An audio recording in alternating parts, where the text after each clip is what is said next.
What's going on? 6 o'clock. Good morning. Happy Friday from the 104.5 The Zone Studios. I am Robert Walsh. Thursday night football last night. The AFC playoff logjam continues as the Chargers take down the Broncos 34-27. Justin Herbert finishing his day 23 of 31 for 284 yards and 2 fourth-quarter touchdowns, 1 interception. Chargers kicker Cameron Dicker at the end of the first half kicked a fair catch free kick at the first of its kind since 1976. Now the wild card consists of the Ravens, Chargers, and Broncos, all of which with 9 wins. After Lions running back David Montgomery spent the last few days consulting with medical experts, they now are optimistic that the star would avoid season-ending surgery that was initially feared. Montgomery will continue to rehab with the hope that he can return at some point in the postseason. And for the Titans, their injury report from yesterday, Big Jeff and T'Vondre Sweat returning to practice fully, while Tyler Boyd, Nick Folk, Kenneth Murray, Tony Pollard, and NWI all remain off the practice field. For your foundation repair and your waterproofing needs, you got to go to USSTN.com. Breaking news at once on your home for the Titans and the Vols. This is 104.5 The Zone.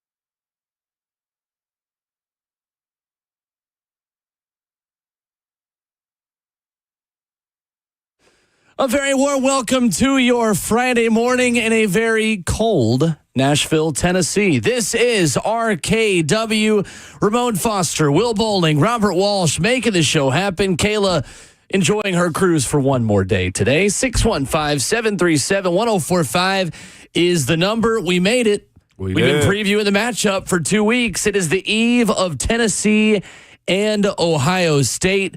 We can load up the phone lines this morning. 615-737-1045. VolQuest's Brent Hubbs at 7:20. Voice of the Titans, Mike Keith, in hour 3 at 8:20.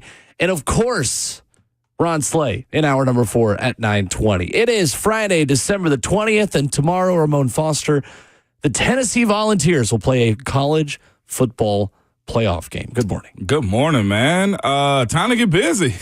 This is essentially what it is, man. Travel day. Probably have a little mini walkthroughs, usually how these days go. Probably got some Chick-fil-A out front for the guys to pick up for the bus ride to the airport, and, you know, it'll be catered food on the plane. It's a good time is what I'm saying. Not many schools are doing this, Will, so got to celebrate this one. And we get a big teaser tonight. We do. Notre Dame and Indiana. I don't even want to call it a teaser. It's a good matchup. No, it's legit. Yeah. It's the appetizer to a 4-course meal. Yeah, a 4-course meal. Mm-hmm. It really is. Drinks included? Sure. Absolutely. Why not? What I'm talking about, man. Why not? It is the holiday season after all. Yes. Man, a couple of things. You know, sometimes as a kid, like as an adult, you think about times when you were a kid. Well, I had one of those moments yesterday, man. I went and picked up my oldest from school. And on the way to school, he wanted something to eat. And he picked up, the Golden Arches. Like, I'll just get some chicken nuggets or something like that. Mm-hmm. Cool.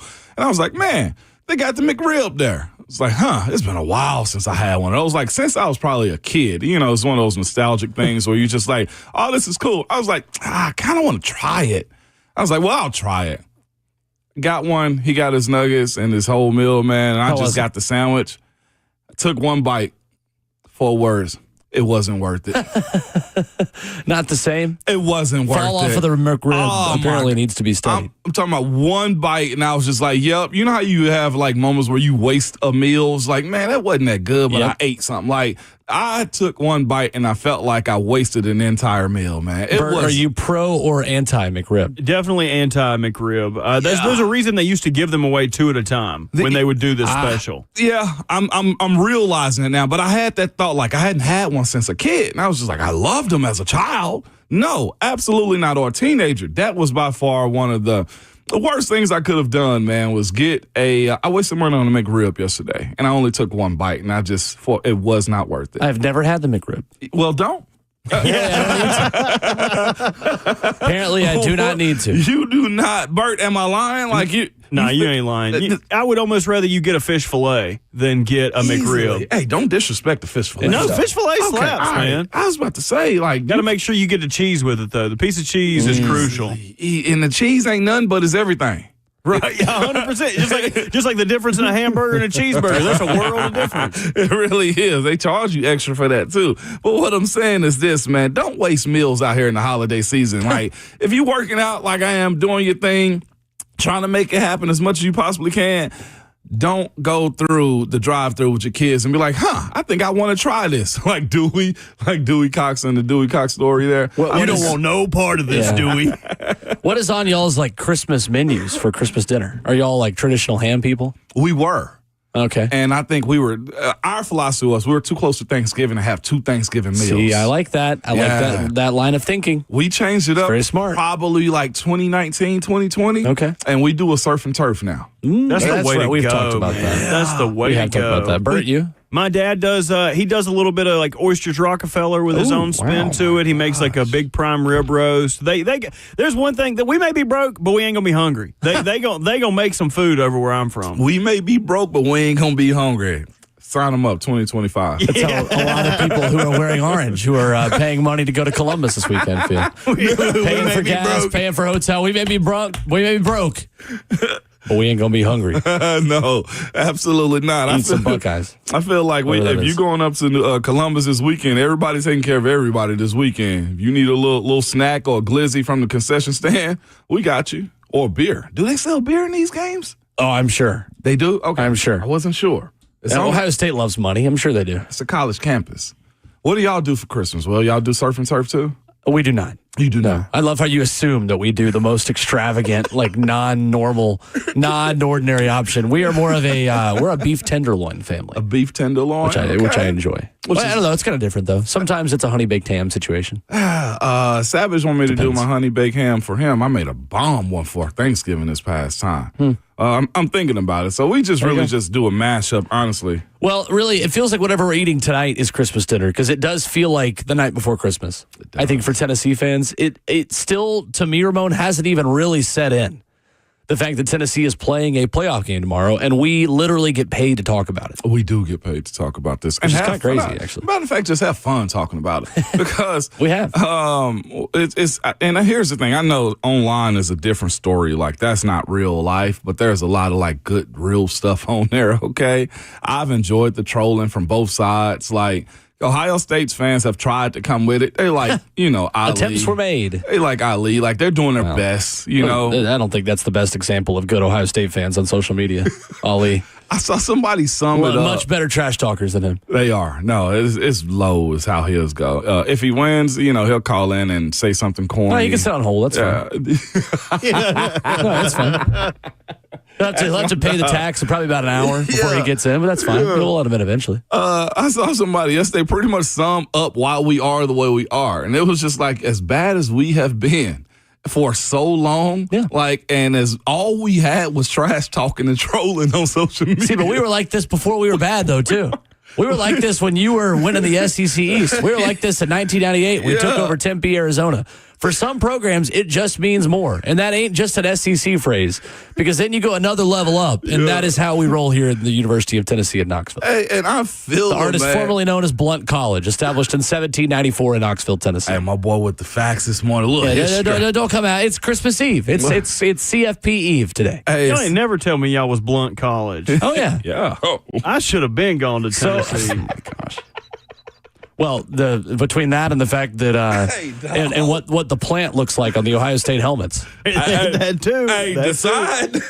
That too. Be big in California and Oregon in TV markets this weekend. Big Stanford guy. No, yeah, we were. Blount County is spelled Blount in East Tennessee. That is where Alcoa and Maryville is located. Don't ever let anyone say it's Maryville either. It's Maryville. The more you know. Yeah. Drop the O is what we're saying. There's no O in Maryville. I don't know what is. Ramon, you would not have been a spelling bee champion. But I was talking about Blount County. Oh, Blount County. Okay, fair enough. Snapping clear. That's on me.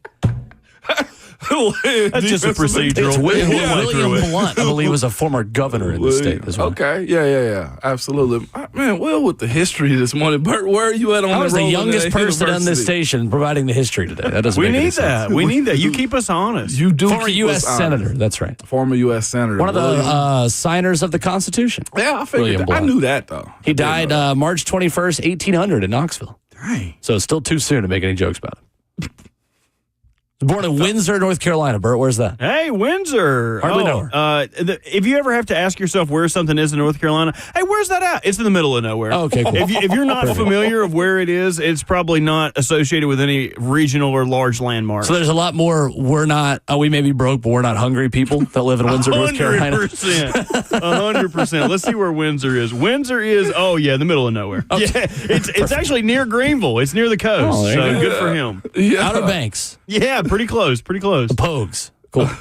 That's funny. I feel like we've talked about them before. The whites of West Virginia. Like, is that like your? I'm tired of eating them slippery, slimy eggs. What? Yes, yeah. It's a Yeah, great it's a documentary. great If you ever want documentary. the Whites lived in West Virginia. It's a family. They're So like you got a lot to choose Jebco from. White, Jethro White, all these people. Yeah. But the great city of Windsor is located about an hour south of my favorite city to say in North Carolina. What's that? Ahoskie. Ahoskie? Ahoskie. They're about an hour south of Ahoskie. It sounds like great hunting is down in Ahoskie. There And ain't once nothing again, in Ahoskie. it is unfortunate that we can't clip you saying things on this show. It would just be Ahoskie. That's all it would be. Robert Walsh. Oh, Hooski. I can clip you saying it then. This medicine tastes my own flavored. 615-737-1045 is our number. What is the biggest key for Tennessee to win against Ohio State? I think this game is decided in one specific phase where Ohio State has a strength and Tennessee not so strength. We'll talk about that. A lead off hour one coming up next. Ramon K. and Will.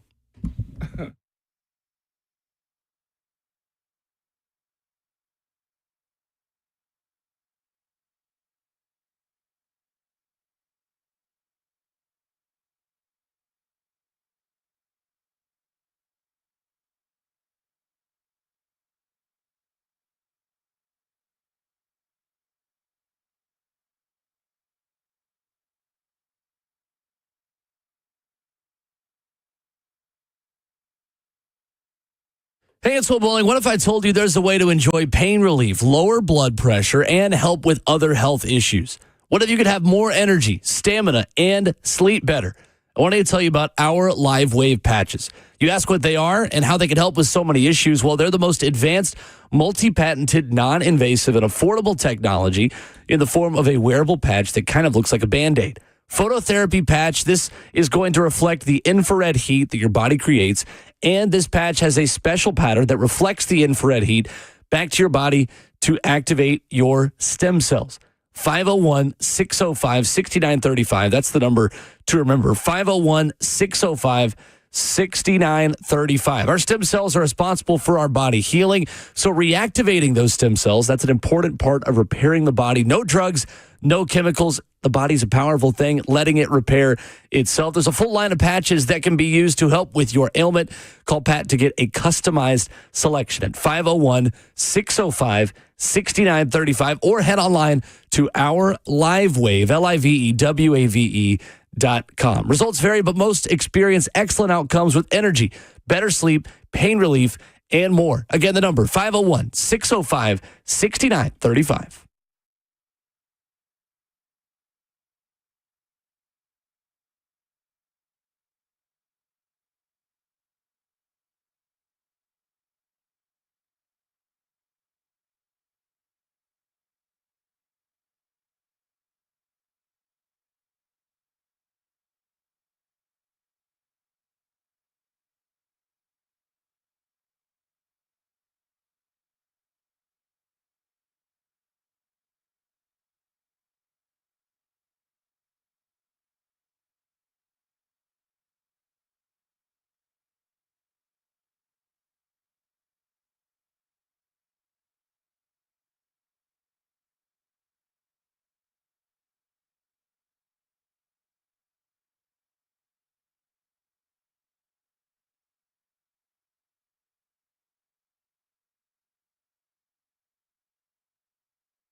Friday morning in college football playoff eve on RKW. Ramon, Kayla, and Will. Ramon Foster, Will Bowling, Robert Walsh with you.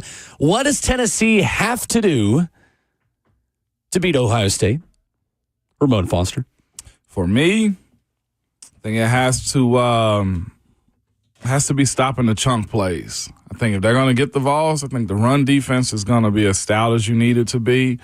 I think the mid-range, mid-level game as far as them trying to pass the ball down the field is not a strong threat of it, and they can live by bending but don't break. What they can't have is the chunk plays to their wide receivers because they are dynamic, falling asleep at the wheel to where they're so gung-ho on stopping the run that they forget to keep the top on the defense. That, to me, is my only concern in this game, if I can be completely honest with you. Is Jeremiah Smith, Emeka Egbuka, and Carnell Tate? Yes.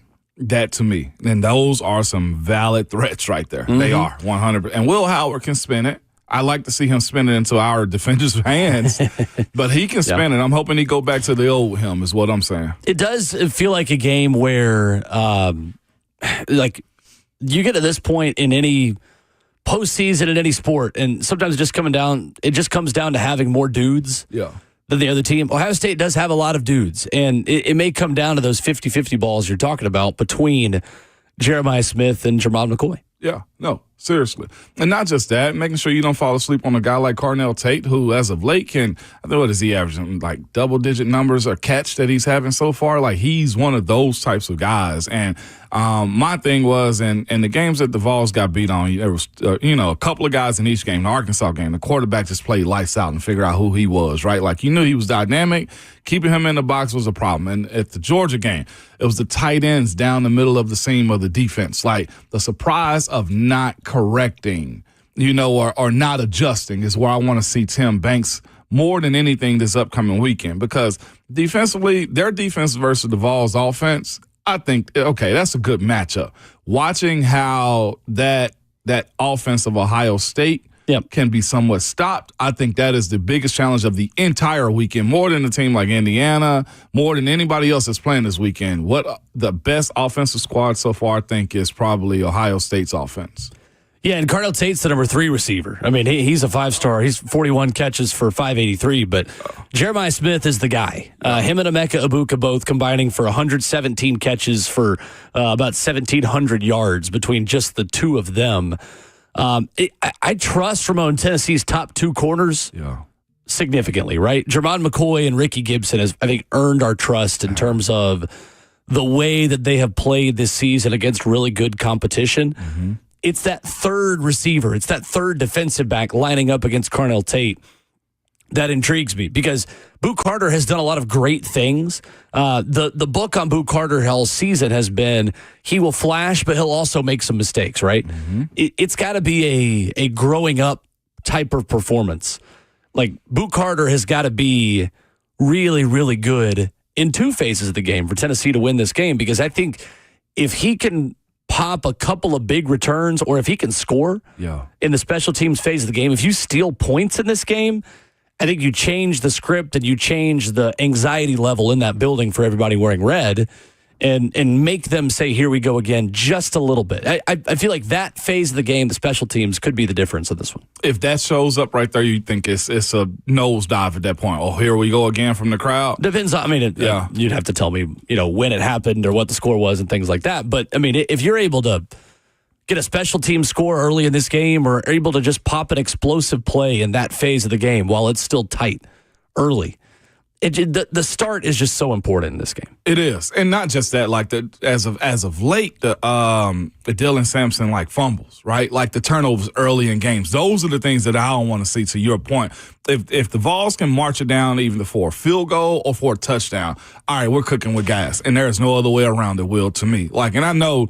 Of course, this team is capable of moving the ball up and down the field because they have, for the most part, they did with Georgia pretty good. They moved the ball all year with the exception of some first halves. Yeah, with the exception of some first halves. Barring that happening, if they can march it down, Will, and get in real good position or either pin Ohio State back with a punt, we're cooking with gas. I think you take advantage at that point, in my opinion. So Mike Wilson wrote about this, the Knoxville News Sentinel, yesterday, and I think this is where the game is won or lost because it's where Ohio State lost to Michigan and it is where Tennessee has struggled the most this season.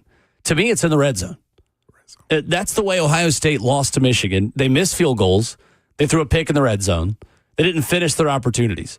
Tennessee has done that all season. It has been the weakness of this Tennessee team. So the Buckeyes on both sides of the ball, red zone scoring is one of their strengths. Buckeyes fourth in the nation in scoring touchdowns in the red zone. It has done that 77.6% of the time. So if they go on a drive, odds are they're going to finish with a touchdown. Well, Tennessee's red zone defense, equally good. Fourth best red zone defense in preventing touchdowns. The Vols are allowing touchdowns on 44% of opponent drives. To me, that is almost a push, right? Mm-hmm. A really elite red zone offense, a really elite red zone defense. It's when you go to the other side of the ball where I see the biggest advantage for Ohio State in this game. Ohio State's defense has allowed touchdowns on 55%. Excuse me. They've allowed opponents to score on 55%. 55% of red zone trips. That's number 2 in the country. They have allowed 10 red zone touchdowns all season. Wow. That is the best in college football, Ohio State. Tennessee's red zone offense is ranked 65th nationally in terms of touchdown drives and number 89 nationally in terms of scoring drives. Now, I don't say this to be Vanderbilt syndrome and doom and gloom and all these things, but look at the reasons why Tennessee hasn't been able to score in the red zone. Turnovers have been the major part of it. How sustainable, how predictive is turnovers in that regard? I don't think it necessarily has to be, right? Tennessee can score if you just don't cough the ball up. And to me, Ramon, the other part of that is Nico is making some really high-level throws in some really tight windows. Mm-hmm. And that is what it takes to score touchdowns when everything gets condensed. Can you put the ball in a position where only your guy can get it and the defender can't?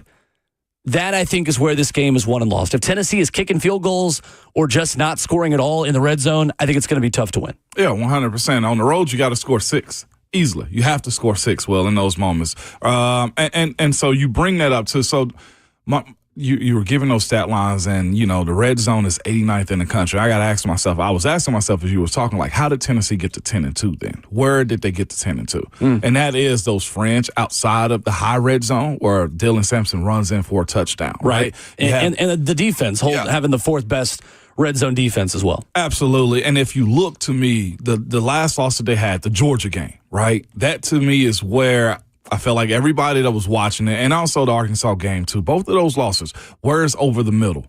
Where do you get, an opportunity to break down a defense over the middle? I don't think they did that well against Georgia. I do think they went to the sidelines too much, and when the Vols got to a point to where they were pressing, Will, when they were crossing the 50 and trying to take shots, and those incompletions, and then it's 2nd and long, 3rd and long, and you can't find yourself out of it. That's where, in my opinion, I want to see Coach Halslet and Coach Heupel, like, they have to open up the middle of the defense, because if you do that, you soften the blow to where you're able to run up the middle, because from what Bill Bender said, they got a good run defense. They do. They have a really good run defense, and that's where you got to start attacking. Like, it really does. You got to be Bruce Lee this weekend.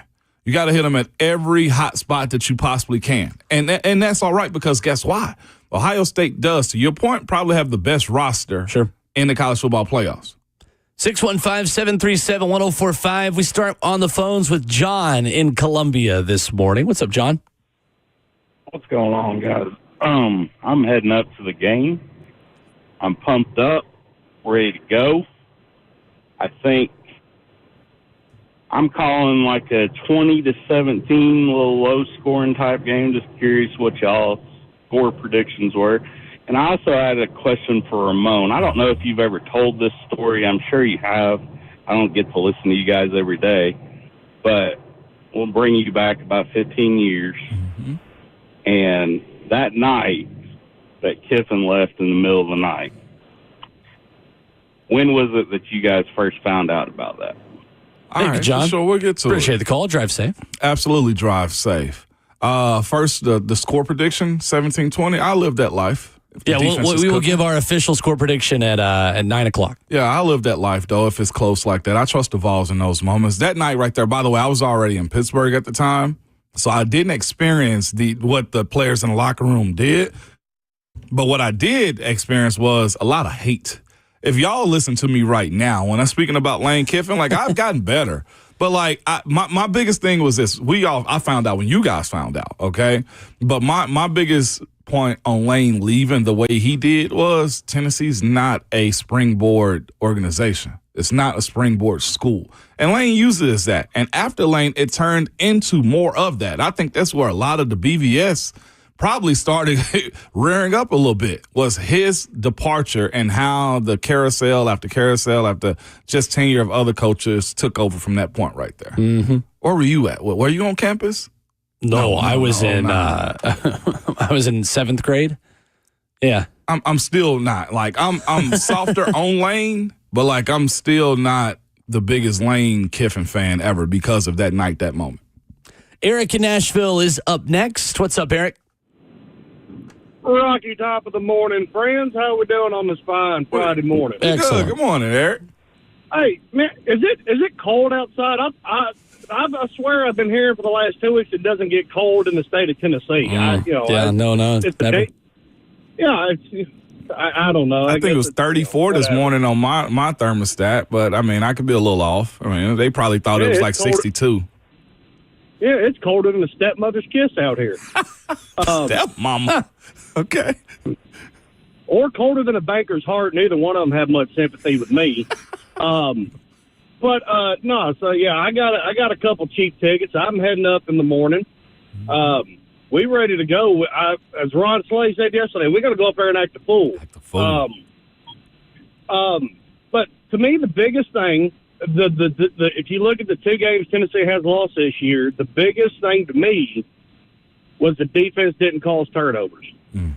We didn't call. I know we got a couple 4th down stops against Arkansas, and I count those as turnovers, just not in a traditional way.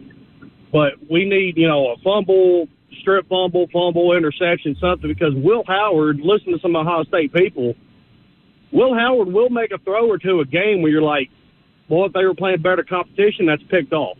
Or, boy, they're looking at that DB drop that ball, otherwise it'd be 6 the other way. Right. So, to me, that's the biggest thing, and I love this. The Ohio State people are like, we're not scared of Dylan Sampson. He can't run on us. Yeah, he's run on he ran for almost 100 against Georgia, okay? So, because they're the 85 Bears. They're God's gift of football up there. Sorry you play a weak-ass schedule and you're able to beat up on a weak team. John getting going now. Thank you, Eric. Appreciate the call. John was letting it ride. John? Who was that again? Eric. Come on, trying to keep up. Thank you for the call, Eric. My we bad, appreciate Eric. You had me ready to roll with you, man. I see a trend on the 2 losses, though, Will. What's the that? number's 400, and it's that simple. The 2 losses the Vols had, Arkansas had a total of 434 yards. Georgia had 453. Keep them under 400. Yeah, and I think those 2 games, right, like they got there so differently. Like Taylor Green played well for Arkansas in that game. I mean, he got hurt. He couldn't finish the game when they ultimately scored the points they needed to beat Tennessee. Like that one to me was more like the offense could do so little that the defense could only hold up for so long. Yeah. In Fayetteville. Georgia, they just got out-coached, got out-schemed. They just got beat. Which tends to happen sometimes in the SEC on the road. But I'm hoping the lessons that they've learned from those 2 games benefit them at this point.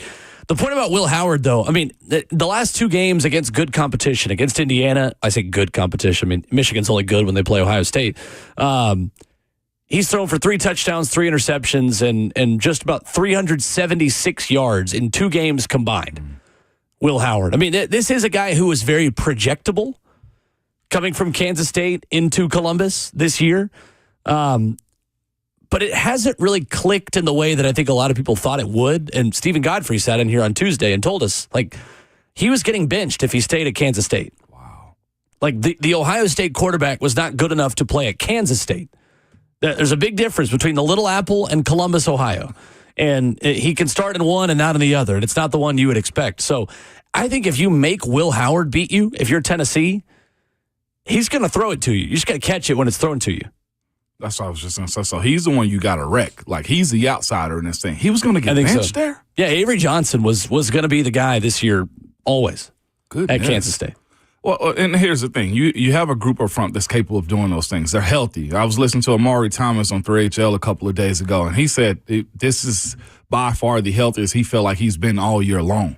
And if you can have that rotation, Will, in check, and here's the other side, too. If Ohio State is running that slow offense the way they've been trying to do this year also, the ability to exchange guys in and out and keep them fresh. I felt like what Georgia did, you got to find a way to combat that, okay? Because here's what I don't know is in the college football playoffs, if you fall, is it still a fine to the schools, or is that only an SEC thing? Because if they can exchange defensive line up front, and I hate to even make those guys do that type of thing, but if they can fall to the ground and move guys in and change personnel, that's something that's going to be necessary because Georgia did, in my opinion, put our backs against the wall as it pertains to not being able to change personnel. They got to the line of scrimmage quick. They were on the pace. That was the element of surprise, I feel like, in that game that we didn't expect going into the Georgia game. If we're talking about wrinkles for Tennessee, Josh Heupel was asked about, you are who you are at this point. Is that fair to say? And he said, no, we have nothing new at all. We are the exact same team, and smirked a little bit. But what do you think a wrinkle could be? Where does this Tennessee offense take the next step against Ohio State? Next step, hitting the edge on a running game. That to me. I like it. Double, like using Deshaun Bishop and Dylan Sampson on the same set. Like using the option for Nico. I don't feel like you've employed Nico to actually run and use his legs a whole lot more. 100%. And I ain't asking for it because, again, you put your quarterback in harm's way when you do those types of things. But what I do know is this. You recruited him for a reason to do that. I feel like they've had him stay in the box, protect yourself, read the defense. Sure. That's the wrinkle that I'd expect in a weekend like this. You got to do something different. I totally agree. And it doesn't it feel like Nico just plays more confidently when he can run? Yes. We've seen it all season, right? When he can be an athlete and just make plays and it becomes backyard football, you start to see everything else become so much simpler for him. Case in point, bowl game last year. Iowa, right? I mean, bowl game last year, Alabama game this year, Kentucky game this year. But I just feel like we've got so much evidence that when he can run, he is at his best. Yeah. Add the 11th element out there, and that's Nico using his legs to me. I think that, to me, will be crucial because, again, they're going to be gung-ho on stopping Dylan Sampson. He's that type. They'd recruit him, I feel like. They would recruit a guy like Dylan Sampson, man, especially what his resume looks like now. Deshaun Bishop been a hard-nosed guy, and also Peyton Lewis, too. But if you have an opportunity to pull that ball out and let Nico go down the hash, slide, get up, it softens the defense. That defense is nice. It is nice. I think the wrinkle could be the difference in the contrast in tempo. I think you could see Tennessee go to a snail's pace, or I think you could see Tennessee's offense go at warp speed. To me, maybe within the same drive. Like I almost liked what Georgia did in that regard against Tennessee, right? Where within the same possession, they were either right on the ball or they were really slow. Mm-hmm. And I think there is an element of this game that is really interesting that we've not talked about a lot. There are not Big Ten teams running this offense. There are not conference opponents that are running systems really similar to Tennessee's that Ohio State is seeing year in and year out. When you look at the teams that give Tennessee the biggest trouble defensively, they consistently see Tennessee's offensive system and what it looks like on the field. Yeah. Georgia has been Tennessee's kryptonite defensively. Georgia plays Tennessee every year, right? They have had a really good plan. So it's not just talent that you need to beat Tennessee's offense. There is a scheme to it. There is a tempo and pace to it defensively that you've got to be able to just hop on a treadmill that's already going full speed and start sprinting pretty immediately without knowing what that feels like. That is literally what you are doing with how quickly you got to get calls in against the Tennessee offense. I'm fascinated to see just how acclimated Ohio State can get to Tennessee's tempo really early. And if Josh Heupel decides, okay, well, let me throw a curveball in here for you. Or let me throw a fastball in here and go either really, really slow or really, really fast at any given moment. I got to see him bully him, too. And when it boils down, Will, to that point, too, I want to see that line of scrimmage, man, move backwards. It has to happen this week because you're as healthy as you're ever going to be. You understand that, look, they think they're superior than you. You got to be in a position this week, man, to body them. And that's where the play action also will. The touch. I do have to see more of Nico's touch as far as down the field. So, Dante Thornton, sign up. Let's go. Blue blood matchup, that's for sure. ESPN's Bill Connolly writing this morning. Tennessee and Ohio State have combined for 67 AP top 10 finishes and 43 top 5 finishes, 14 combined national championships. Love it. Second matchup ever. 615-737-1045 if you want to talk Tennessee, Ohio State this morning. Speaking of old school football and things that have not happened in a long time, you probably saw it. There's something in the NFL that hasn't happened in a long time yesterday, and of course, it was Jim Harbaugh at the center of it. We'll talk about that next.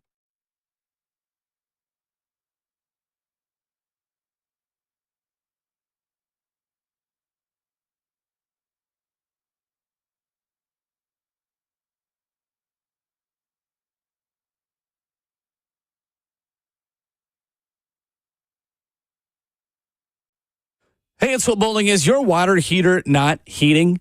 Maybe your sink is leaking or the drain is clogged.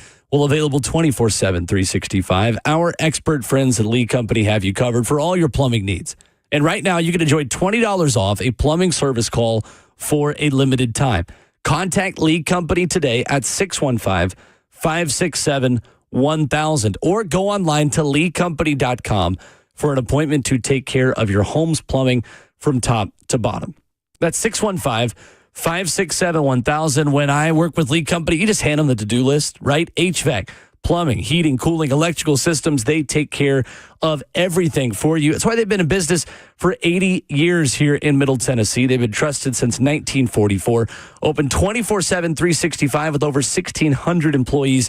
Lee Company is always here to help. Again, that's $20 off on your home's next plumbing service at leecompany.com. 615-567-1000. Lee Company, all you need.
It's always fun when something happens in football that has not happened in my lifetime, but that's not saying much.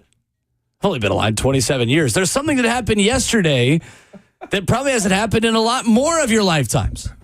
It's RKW Wrap It Up, hour number 1 this morning, 615-737-1045. Cameron Dicker, known as Dicker the Kicker, made the longest fair catch free kick, Ramon Foster, in NFL history in the Chargers' 34-27 win over the Denver Broncos last night. I saw it, man.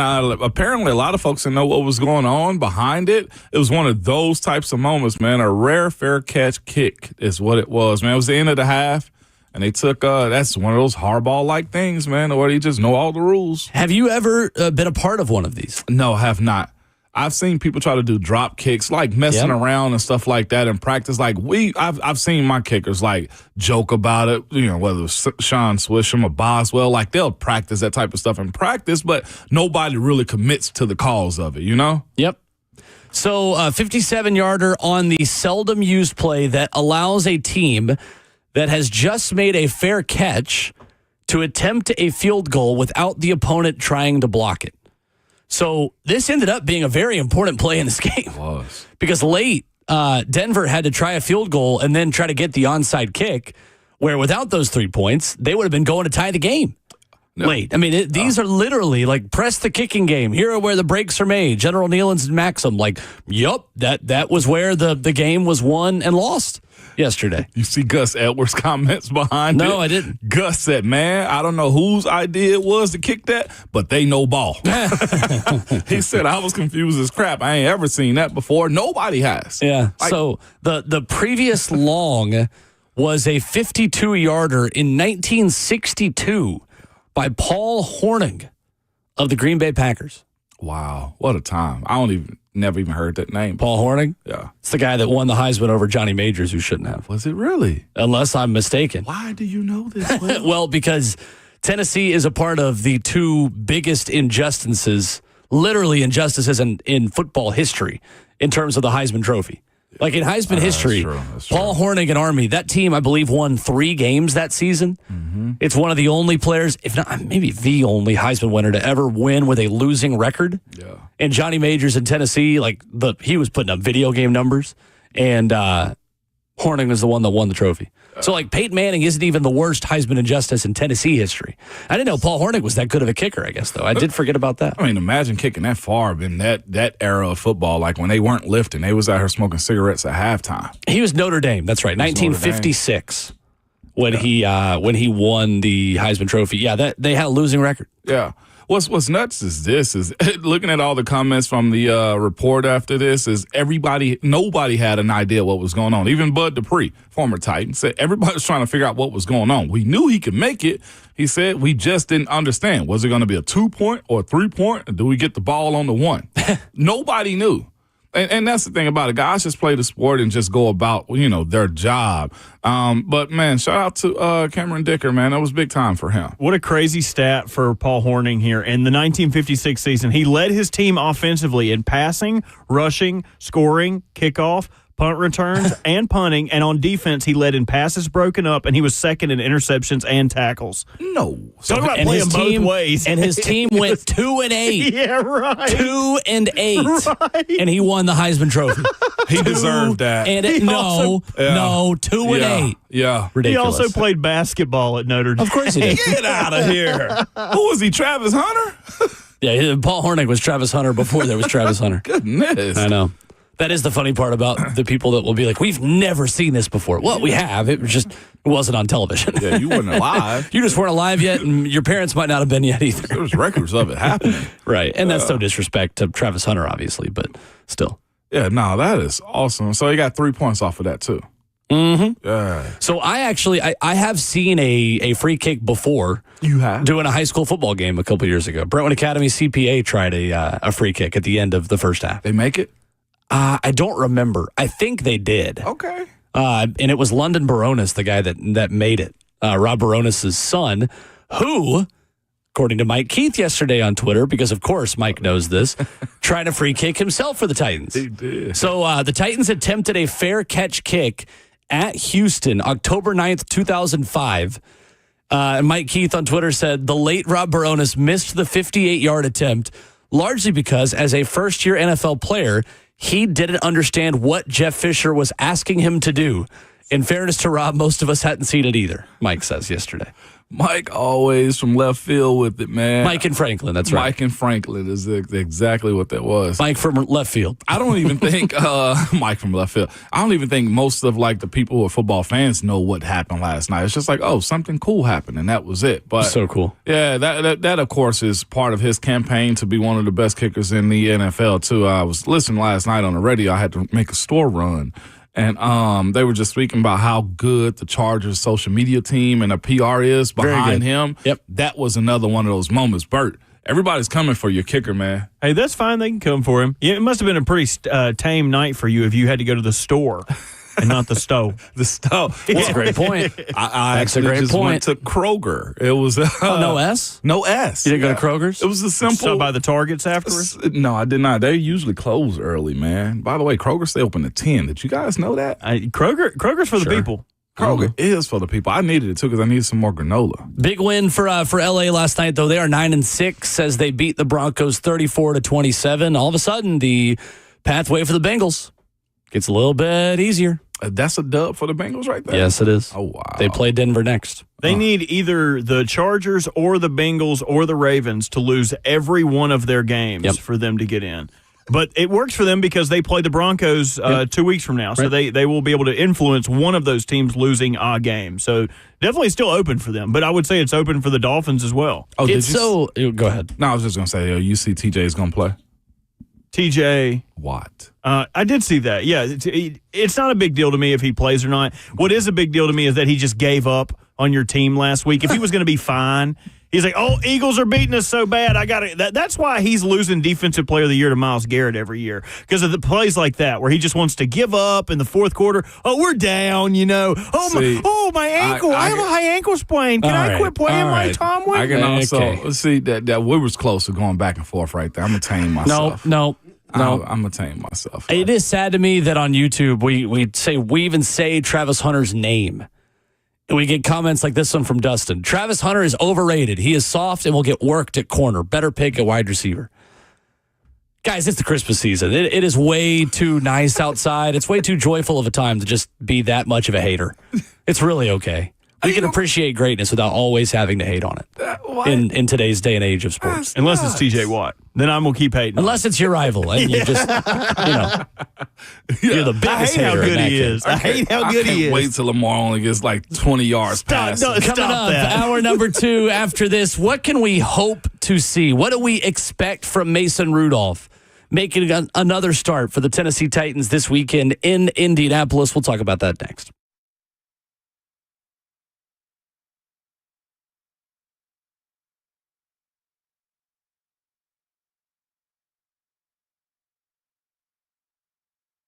The holiday fun continues at Genesis Diamonds with the year's best finance offer now through Christmas Eve. Genesis loves last-minute shoppers, y'all. They've got tons of great ideas, incredible value prices, and 5-year zero-interest financing. So you can splurge on that $9,000 diamond ring and pay just $150 a month. Or how about that $5,000 pair of diamond stud earrings for just about $85 a month. You can even finance the sales tax. And you can use this amazing offer on anything. Designer engagement rings, classic like diamond pendants and bracelets. All Genesis hand-selected GIA certified diamonds are included, and so are their luxury pre-owned Rolexes. It's this year. You treat someone or even yourself with a Rolex or that amazing diamond eternity band. At Genesis, they have the best holiday collection ever with case after case of headliner gifts that are romantic and timeless. And with Genesis guaranteed best value price and 5-year zero-interest finance offer, you can make this the best Christmas ever and still stay in budget. So Merry Christmas from Genesis Diamonds, located in Green Hills and Cool Springs on approved credit.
What's going on? 7:02. Good morning. Happy Friday from the 104.5 The Zone Studios. I am Robert Walsh. Thursday night football last night. The AFC playoff logjam continues after the Chargers take down the Broncos 34-27. Justin Herbert finishing his day with 23 out of 31 for 284 yards, 2 fourth-quarter touchdowns, and an interception. Chargers kicker Cameron Dicker at the end of the first half kicked a fair catch free kick, the first of its kind since 1976. Now the wild card consists of the Ravens, Chargers, and Broncos, all of which have 9 wins. Some good news for the Lions, as running back David Montgomery spent the last few days consulting with medical experts, and the team is now optimistic that the star avoided a season-ending injury that was initially feared. Montgomery will continue to rehab with the hope that he can return at some point in the postseason. For the Titans, injury report update, Big Jeff and T'Vondre Sweat back on the practice field, while Tyler Boyd, Nick Folk, Kenneth Murray, Tony Pollard, and NWI remain off the practice field. Still got Lee Company Countdown to kick off this weekend with all your favorite Titans media members. Titans Radio picks it up after that with Rhett Bryan and Coach Matt, getting you everything you need to know before the game. Kickoff is at noon. For all your foundation repair and your waterproofing needs, you got to go to USSTN.com. Breaking news at once on your home for the Titans and the Vols. This is 104.5 The Zone.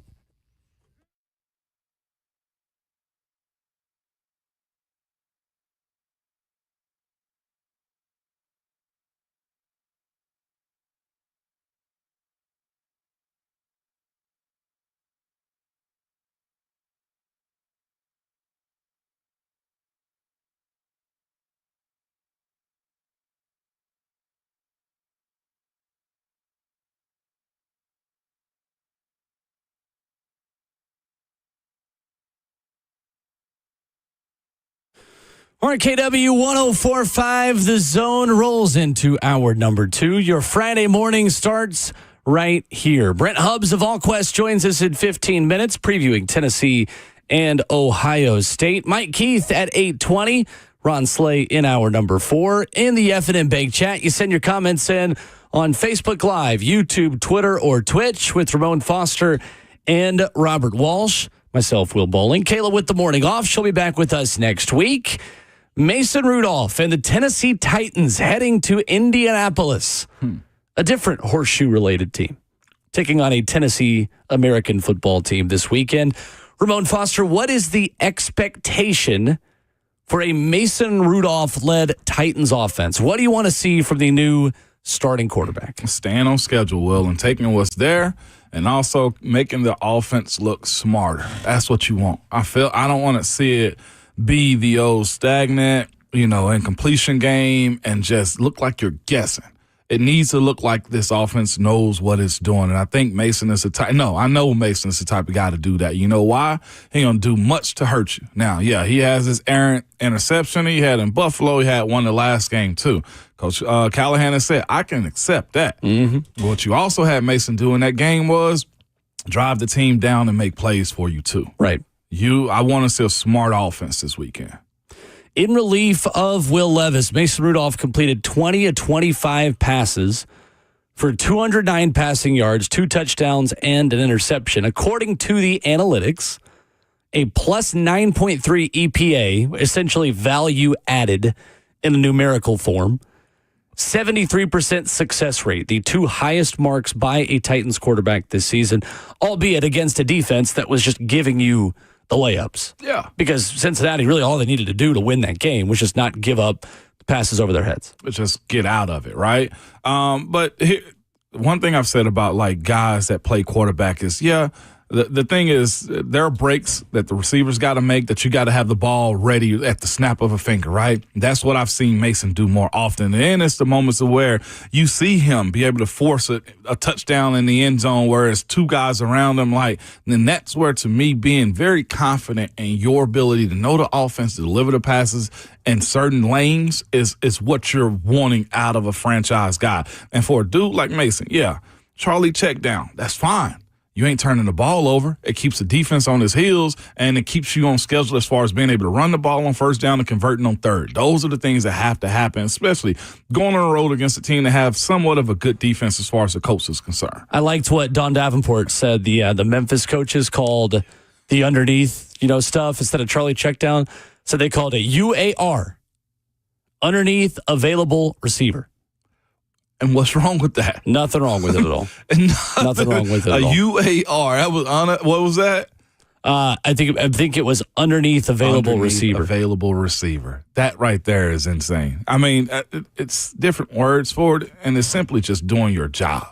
I feel like when we looked at what Levis has done over the past month, well, I say this, the last couple of weeks, it's been take away, and not much pouring into it, too. Mm-hmm. There ain't no diss to him, and maybe this ain't the offensive scheme for a guy like Will Levis, but the coaches are giving you the opportunity to say what you do and don't like. Sure. And it falls on you to make the right decisions in those moments when the ball is in your hand, and that's where it's become very problematic. I look back at that interception that 29 had.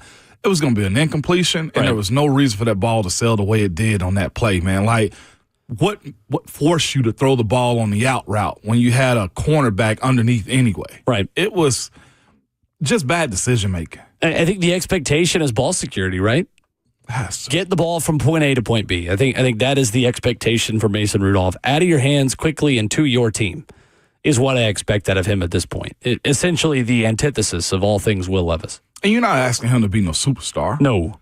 You're asking him to be the opposite, honestly. You're asking him to be as vanilla as it gets, where you could still win the game. Or you can still win the game. And that, if you look at the plays or the games this year, that's what has somewhat resulted to. Like Green Bay, yeah, you was just straight up out of that one, man. But the Colts game here, you look at the Patriots game, could have been way more wide open. That was the game that Mason, I think, ended up winning right there. But you had opportunity after opportunity to really compete, especially the last couple of weeks. Mm-hmm. Like the Jacksonville game, I think they wanted to give that to you.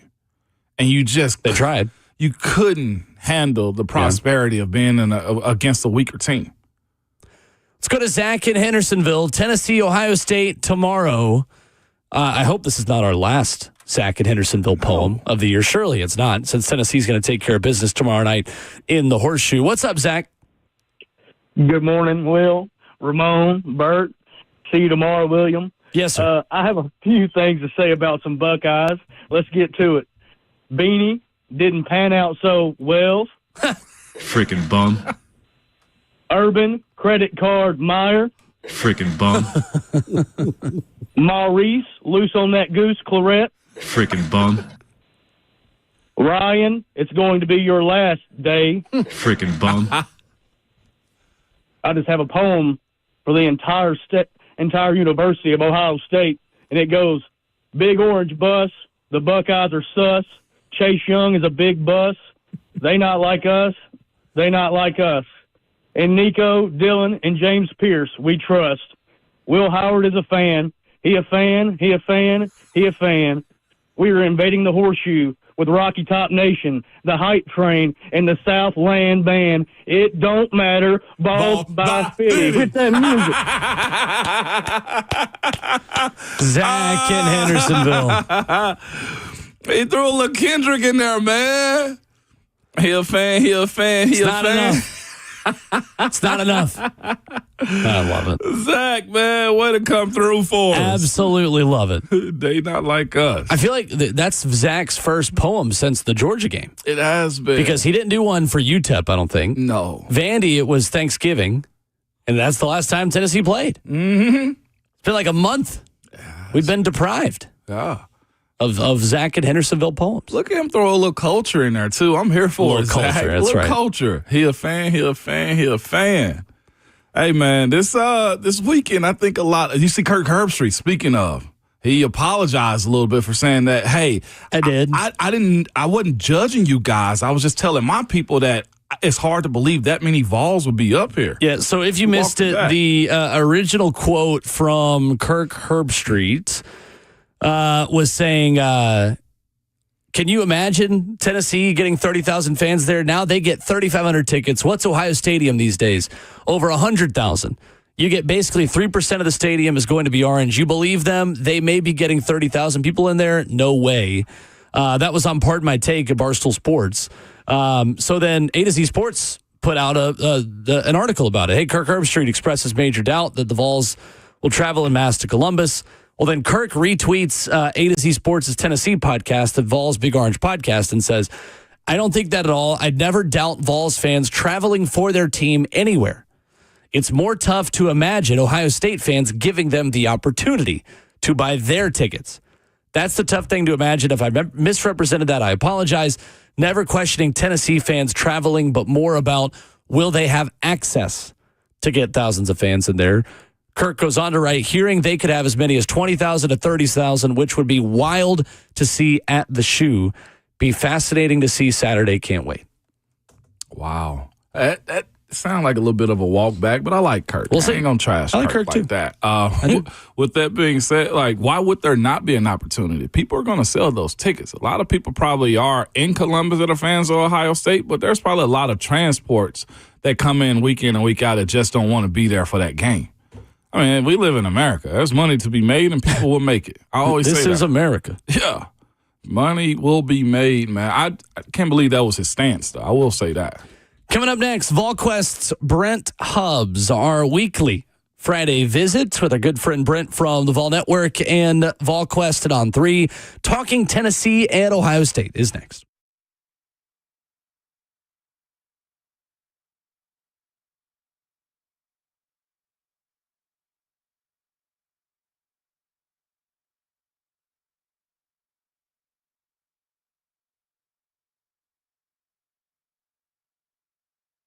Did you know that up to 50% of the air you breathe in your home comes from your crawl space? Have you ever looked in your crawl space? I get it. Most of us don't even want to know what's in there. But moisture in your crawl space can create an unhealthy issue that can make their way into the air you breathe every day in your home. Hey, it's Ramon Fawson. This is where United Structural Systems can help you.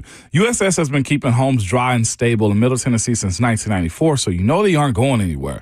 Help control moisture and musty smells with mold treatment and crawl space encapsulation that comes with a USS guarantee. That's right. Encapsulation helps reduce high humidity in your crawl space, helps deter mold and mildew, and protects your crawl space from pests and wood rot. Turn your crawl space into a healthy space. Call USS for all your foundational and waterproofing need, or so you can get a free estimate from the people that I trust. You can simply go to USSTN.com. That's USSTN.com, or the phone number is 615-488-7855, United Structural Systems.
RKW continues here in hour number 2, kicking off your Friday morning. Ramon Foster, Will Bowling, Robert Walsh, Kayla with the morning off, as we are joined by our good friend Brent Hubbs of VolQuest and On 3, previewing Tennessee and Ohio State. Ohio Stadium, of course, right here, courtesy the Vol Network, where you'll hear Brent as well here on the Zone tomorrow. Brent, good morning. How are you, sir? I'm doing fantastic. Hope you guys are doing well. Early Merry Christmas to everybody, and let's go play a little football and see what this thing looks like. Should be fun. Yes, sir. It feels like Christmas Eve in a lot of ways, doesn't it? As Tennessee prepares for tomorrow. We've spent so much time, Brent, analyzing this matchup and diving into every facet of it. As you hone all that into one big thing, one big key, in your opinion for Tennessee, where is this game won or lost tomorrow night? Oh, in the line of scrimmage. Tennessee's got to be able to run the football, and they've got to limit. They really got to be able to run the football, I think, is where it looks at. You look at Ohio State's 2 losses this season. They gave up 150 yards in both those losses. Outside of that, they've given up less than 125 yards in every game. So I think Tennessee's ability to run the football is vital. I don't think they got to go for 250 or anything, but they have to effectively run the football. And help Nico out offensively if they're going to win this football game. A lot will be made, Brent, about the matchup in the red zone, how good Ohio State is in red zone offense and defense. Tennessee can match them with a great red zone defense, not so much on the offensive side. How can Tennessee maybe do some different things? How do they, in your eyes, unlock that offense a little bit when the field gets condensed?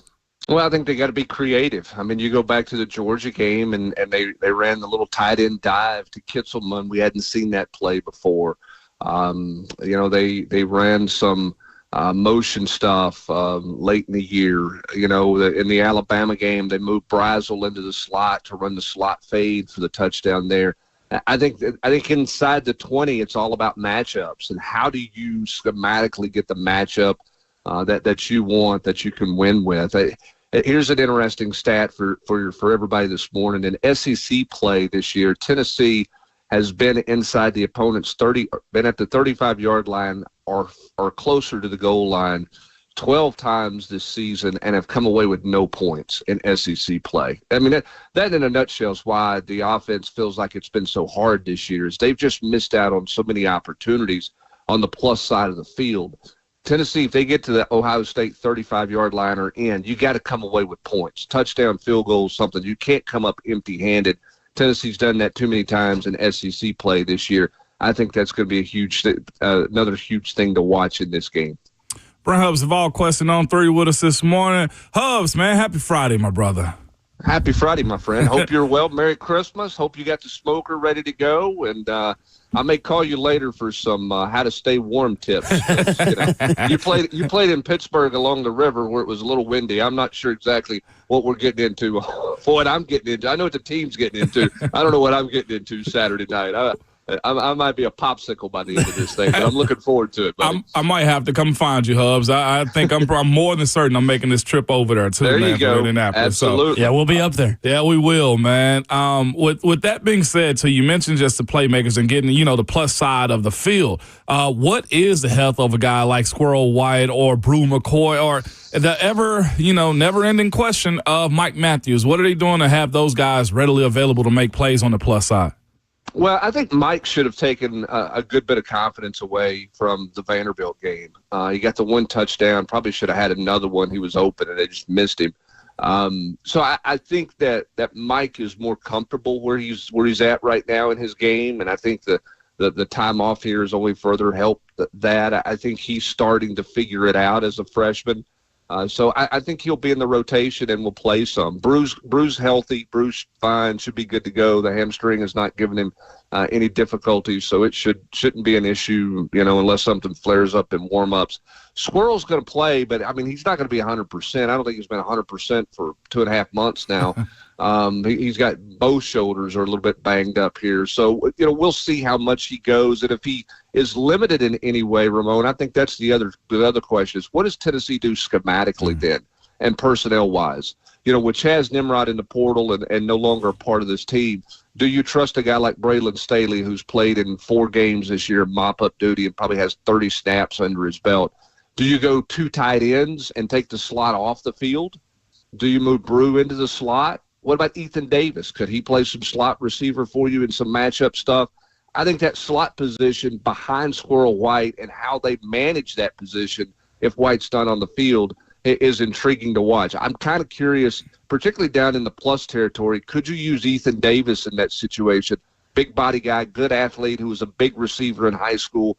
Could you use him for some advantages, with X's and O's and matchups? Or do you slide a guy like Brazel inside, or do you slide McCoy inside? I mean, McCoy and Brazel both have red zone touchdowns out of the slot position, so you could move them around a little bit. So we'll see what they do when Squirrel's not on the field. But we know they like that 2 tight end stuff. They've run a bunch of it all year long.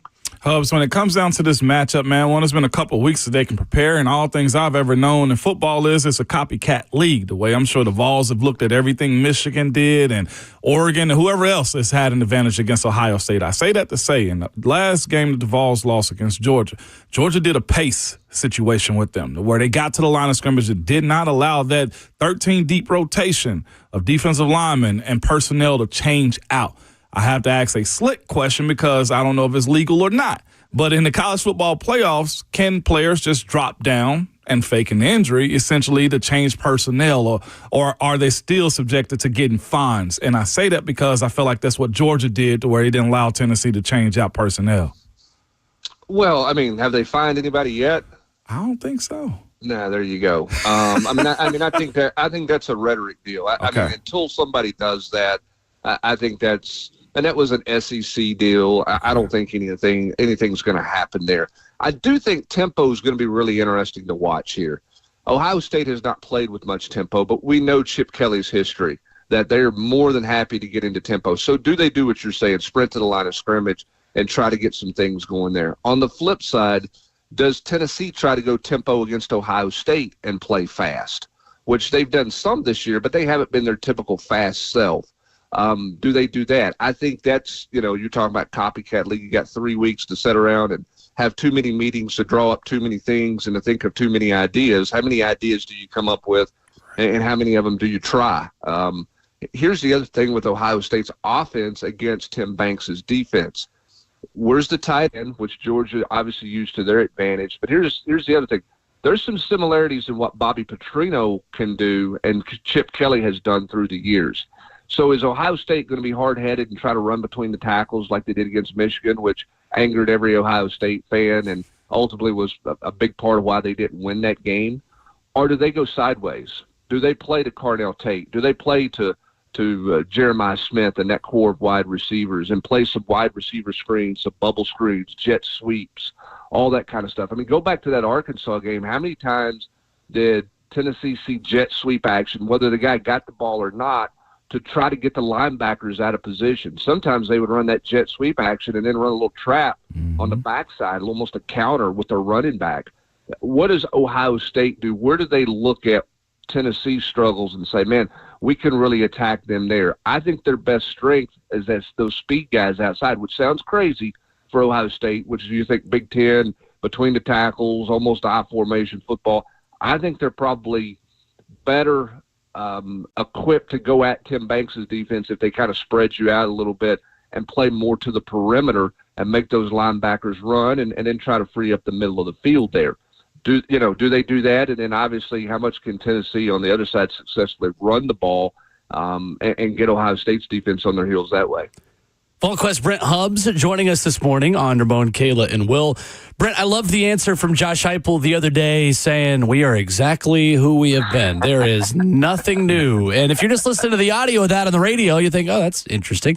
And then you see the smirk from Josh Heupel as he answers that question. What, hypothetically, could Tennessee implement? What kind of wrinkle are we talking about here that could be something different Tennessee can try at this point? Well, I don't know that there's a ton in terms of personnel. I mean, I don't think Boo Carter is going to come out and play, 10, 12 snaps of offense or anything like that. But I wonder if Tennessee gets into some eye candy stuff. They've not been a big shift motion team. Do they get into some of that stuff? Do they just show some things that we have not seen with some more rubs or different types of routes, different concepts of some things. I mean, there's no doubt that they will have a wrinkle or two. Ohio State's going to have some wrinkles. I think this is a game of adjustment. How much do you adjust? How quickly can you adjust early on to what somebody's doing? And everybody sort of comes back to being who they've been all year long, because both teams are going to have something up their sleeve early in the game. Now, Josh Heupel's not a big trick play guy. I mean, if you think about it, you can probably think of a couple of trick plays off the top of your head. One of them was against UT Martin late in the fourth quarter when they threw a tight end pass. I mean, he's not really run anything from a trick play standpoint in critical situations. No fake punts, fake field goals. That's just kind of not been his MO. I don't think you're going to suddenly see that. I think it would be more subtle things that maybe fans don't necessarily recognize, with just the way they invert some receivers or the way they adjust some route things, stuff like that. Ohio State's going to play a bunch of man coverage. Now, can Tennessee win man coverage? I mean, can they win the physical war outside? Are they going to get grabbed, tugged, held? Are the officials going to throw flags on that? Are they going to let it go? We saw in 22 when Tennessee went to Athens, Georgia, Kirby Smart said, hey, I'm good with a penalty. I'll take 2 or 3 of them in the first 18, 20 minutes of the game, because at some point they're going to leave the flag in their pocket. They're not going to call it every play. Is that the style of play Ohio State plays with?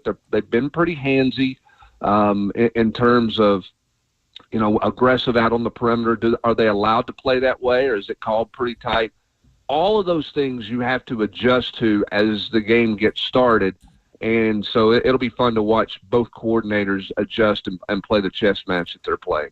It's interesting, Brent. Jim Knowles, the Ohio State defensive coordinator, comes from the Big 12 and the ACC, where he will have seen a lot of offenses out of the Art Briles tree and similar systems a bit to Tennessee. But this is not a common offense in the Big 10. And we speak about maybe SEC defenses. There's only so much adjusting you can do over time, right? But they've at least been there. They know what the tempo feels like kind of in the moment. How significant of a storyline is that, in your opinion? Just the fact that this is a much different style of offense, much different scheme for an Ohio State defense that is much more used to the Penn States, the Iowas, and the Wisconsins of the world than they are programs like Tennessee.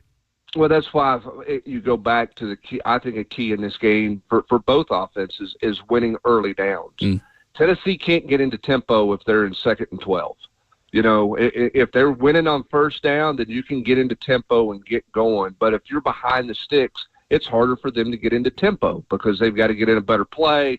All of a sudden, what you thought you were going to be calling, I mean, you don't sit there with 2 plays in mind going, okay, here's our tempo 2nd and 12 call if we go -2 on first down. That's just not the way this thing works with anybody in tempo offense. So Tennessee's got to win early downs offensively to get tempo going. I think they would like to play with pace and see how Ohio State reacts to that. But again, you got to win early downs to do that. On the flip side, Tennessee would very much like for Will Howard to have to throw the ball vertically down the field. They would like for Ohio State to be in 3rd and 7s, 3rd and 8s. They don't want them in 3rd and 2 all the time, because it opens up all the playbooks. So can Tennessee win early downs and force Ohio State into 3rd and long situations? Then you can bring that A-gap blitz. You can bring extra people in the middle, try to get in Howard's face, because the weakness of Ohio State's offensive line is guard, center, guard. So can you affect the quarterback that way? Well, it's hard to affect him on a 3-step drop or a quick game out wide if they're winning on first down and staying ahead of the stick. So I think first down production is going to be critical here. Last thing on that, Ohio State's last 3 games they played, the opponent has not had more than 60 snaps. They've had less than 60 snaps in all 3 of those games. They're slowing tempo down, playing a little ball control. Tennessee doesn't want to play a game where you have 58 snaps. They want to play a game where you got 75 snaps. Early down production will be a big factor in this game. About that 3-step drop, man, a D-line got to be smart. This is why I don't want to be aggravated. It's like, dumb D-lineman, not calling them dumb, but like, get your hands up. You call D-linemen dumb all the time. What are you talking about? If you're not going to get there and they're quickly releasing the football, why am I trying to sack somebody? Get your hands up and deflect the ball. Like, be a smart football player is all I'm asking, Hubs, before I go to my next question, okay? Well, don't freelance. Yeah, right. You got to play within the framework of what they're asking you to do. And that's all I'm saying. You do that, and letting Will Howard feel like he's got to make plays and hold on to it a little bit longer. They swat, Watt swat a couple of times. J.J. Watt, then they'll have something, I think, to work with in that situation right there. With that being said, though, Hubs, I got to get down to the bone gristle of this thing real quick, okay? To the gristle? Yeah, to the gristle. I got to go and get down. On this for a minute. I have. I've been on this one because this is where a lot of anxiety of Vols fans and everything else comes into play with this next question. All right, when you look at what Ohio State is, their roster is probably the best one left in the college football playoffs, even if they ain't got a bye, right? 2 losses on it, too. Do you look at them as far as Tennessee being able to compete and belong in this thing, Hubs, as a impossible task of like taking on Georgia or Tennessee versus Alabama about 4 years ago before we started to even this thing up? Or do you look at the Vols versus Ohio State and say, this team can compete and play and beat that team, that roster? Like, because I feel like a lot of folks nationally or even some of the fan base feel like Tennessee ain't good enough, Hubs. You 10-2 for a reason. How do you view their roster, this matchup, versus what the Vols have seen? Well, I think it's a matchup of strength versus strengths, okay? Both teams have given up 9 rushing touchdowns this year. Both teams have only given up 33 points in the first quarter this year. Both teams gave up 150 yards or more in their 2 losses, so you got to be able to run the football. Both teams have only given up 2.8 yards a rush in 2024. Both teams are ranked in the top 5 in FBS in scoring defenses. It is strength versus strength. Whose strength shows up and who can chip the armor in the other team's strength. Okay, I don't think this is going to be a game where both teams are scoring 30 points and we're in a shootout. I'll be stunned if that's the case.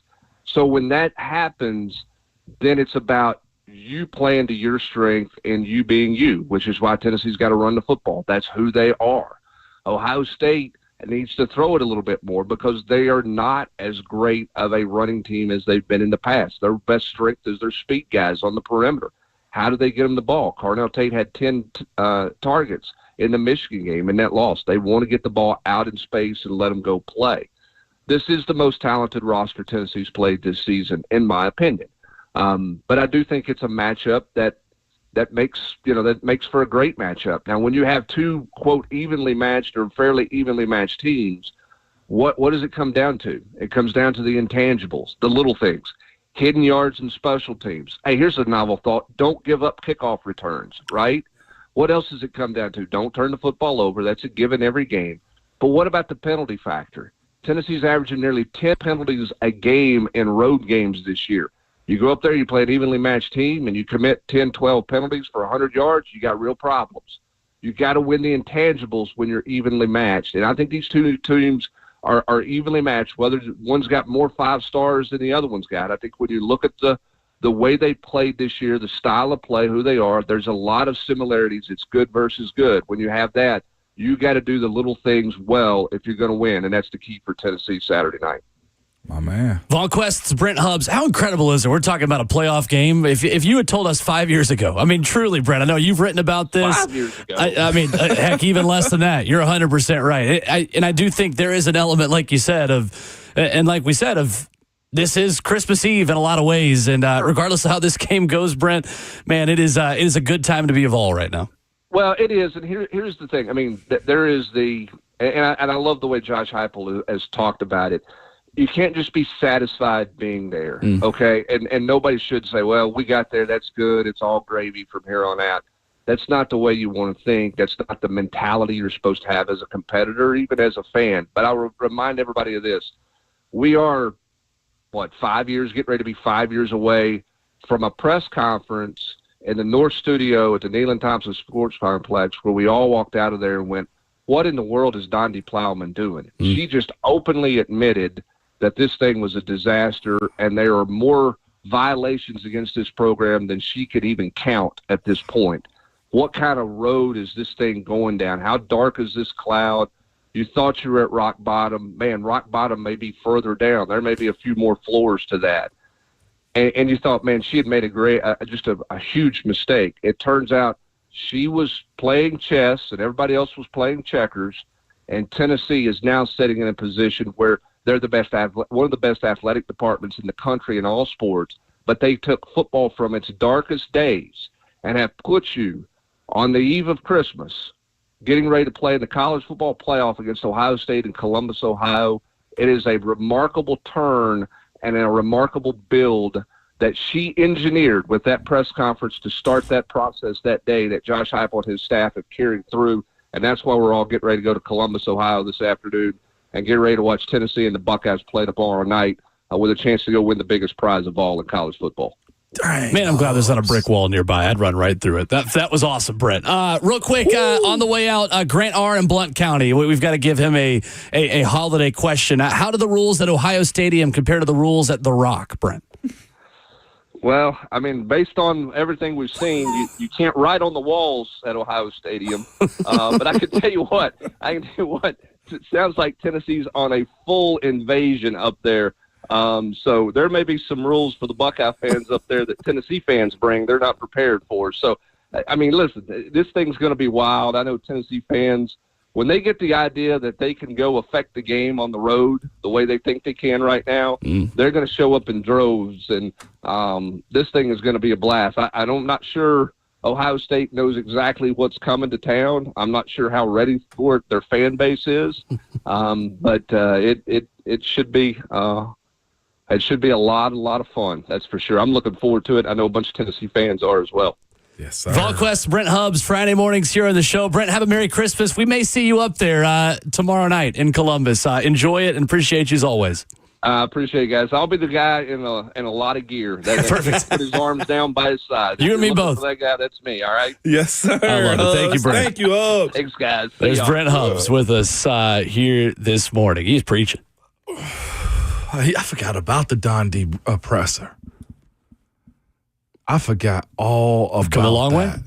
Brent Hubbs brought to you by Ascend Federal Credit Union, your financial partner for every stage of life. You can react to that on the phones at 615-737-1045. What is the biggest question you have entering the college football playoff in any game not in Columbus this weekend? We'll talk about that next.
RKW 104.5 The Zone, wrapping up the first half of your Friday morning. Voice of the Titans, Mike Keith, joins us in 30 minutes.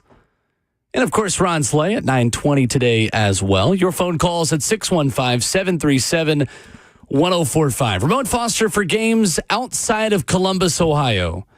What is the biggest question, the biggest unknown you have about this weekend's college football playoff games? Truthfully, because they've been making a whole lot of just waves as of late, man, is because they are blue blood, but they're not. Like, does MSU have lasting power?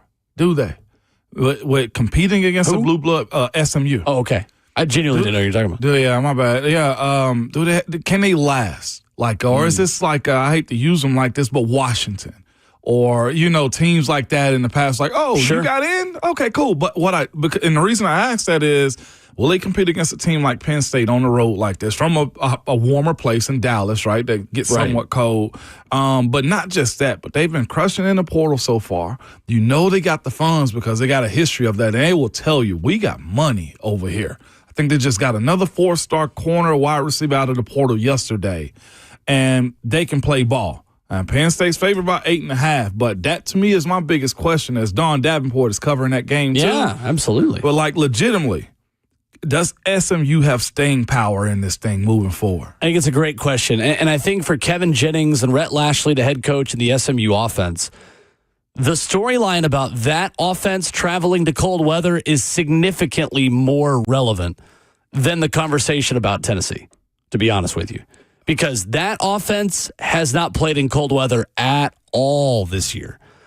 Texas going up to the Northeast is a much bigger storyline than Knoxville to Columbus. Yeah, 100%. Easily will. And my thing is this, their style of ball and how they play it, like if you slip up, they can blow you out. And they can also come back at any point in time, is what Clemson showed us too. Well, and it's not an offense that's conducive to cold weather, SMU's. To that point. Not even a little bit. Yeah.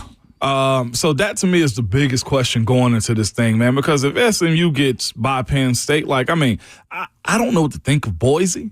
I don't. I know Ashton Genty's an item, but of course you look at who they played and we can go through all of that strength of schedule stuff. But SMU can really make some waves. I got a feeling if they can get past Penn State, they can beat Boise State, and that's when it get real dicey. My question is, how quickly does Steve Sarkisian put in Arch Manning if Quinn Ewers isn't getting the job done? Ooh, that's spicy. Because I think that's a question for the entire college football playoff. Now, Quinn Ewers' C-plus game will still be good enough to beat Clemson. Yeah.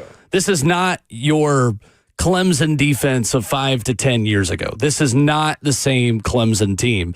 Although they are getting transfer portal recruits moving forward, and Dabo appears to be learning how to actually do this again. I think Arch Manning has more than just a sub-package role in this Texas offense. And I'm really curious to see the balance between, do I give Arch Manning the keys to the offense just to get a spark if I feel like I need to win the game, while also accepting that you might be doing damage to Quinn Ewers long-term and his confidence level when you need him to be feeling good about himself if you go to Arch too much. There's a really tricky balance that Steve Sarkisian has got to walk in that game, and I am fascinated to see how he does it.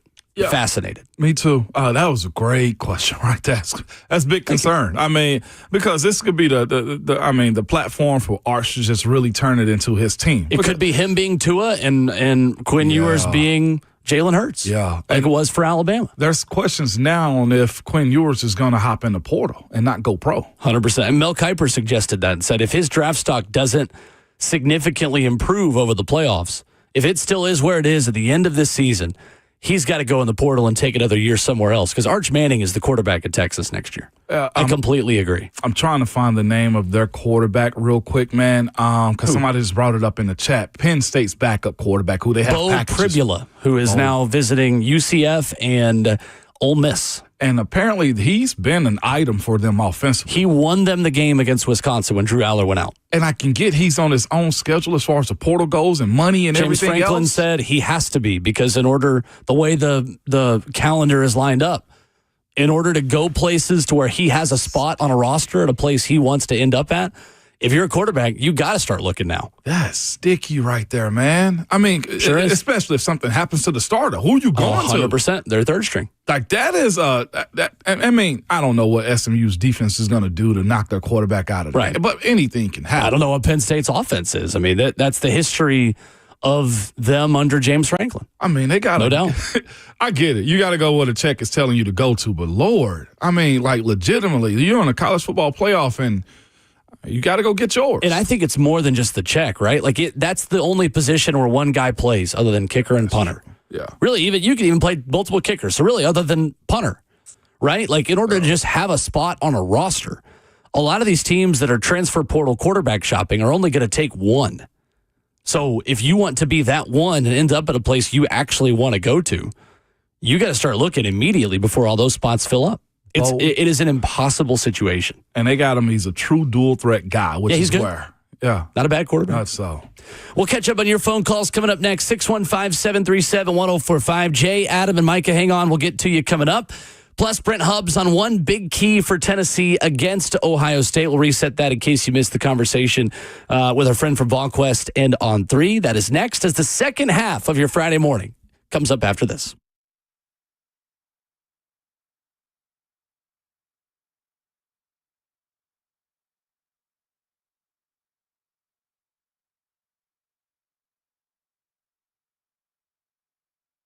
Hey, it's Will Bowling from my friends at Tennessee Orthopedic Alliance. TOA was established in 1926 and is the largest and most comprehensive orthopedic practice in Tennessee.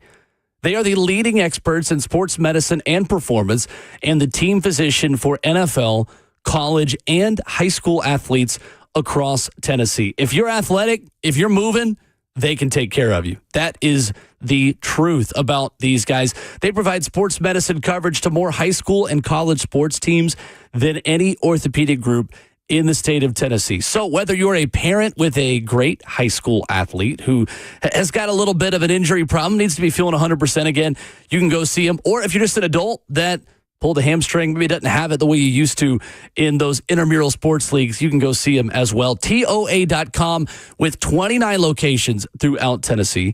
That's Tennessee Orthopedic Alliance. They're online at TOA.com.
What's going on? 8:01. Good morning from the 104.5 The Zone Studios. I am Robert Walsh. Thursday night football. Last night, the AFC playoff logjam continues as the Chargers took down the Broncos 34-27. Justin Herbert finishing his day 23 of 31 for 284 and two fourth-quarter touchdowns, one interception. Chargers kicker Cameron Dicker at the end of the first half kicked a fair catch free kick, the first of its kind since 1976. Now the wild card consists of the Ravens, Chargers, and Broncos, all of which have 9 wins. After the Lions running back, yesterday the Lions got some good news on their running back, David Montgomery, who spent the last few days consulting with medical experts and are now optimistic that the star avoided a season-ending injury that they had initially feared. Montgomery will continue to rehab with the hope that he can return at some point in the postseason. For the Titans, the injury report from yesterday, Big Jeff and Tavontre Sweat back on the practice field, while Tyler Boyd, Nick Folk, Kenneth Murray, Tony Pollard, and NWI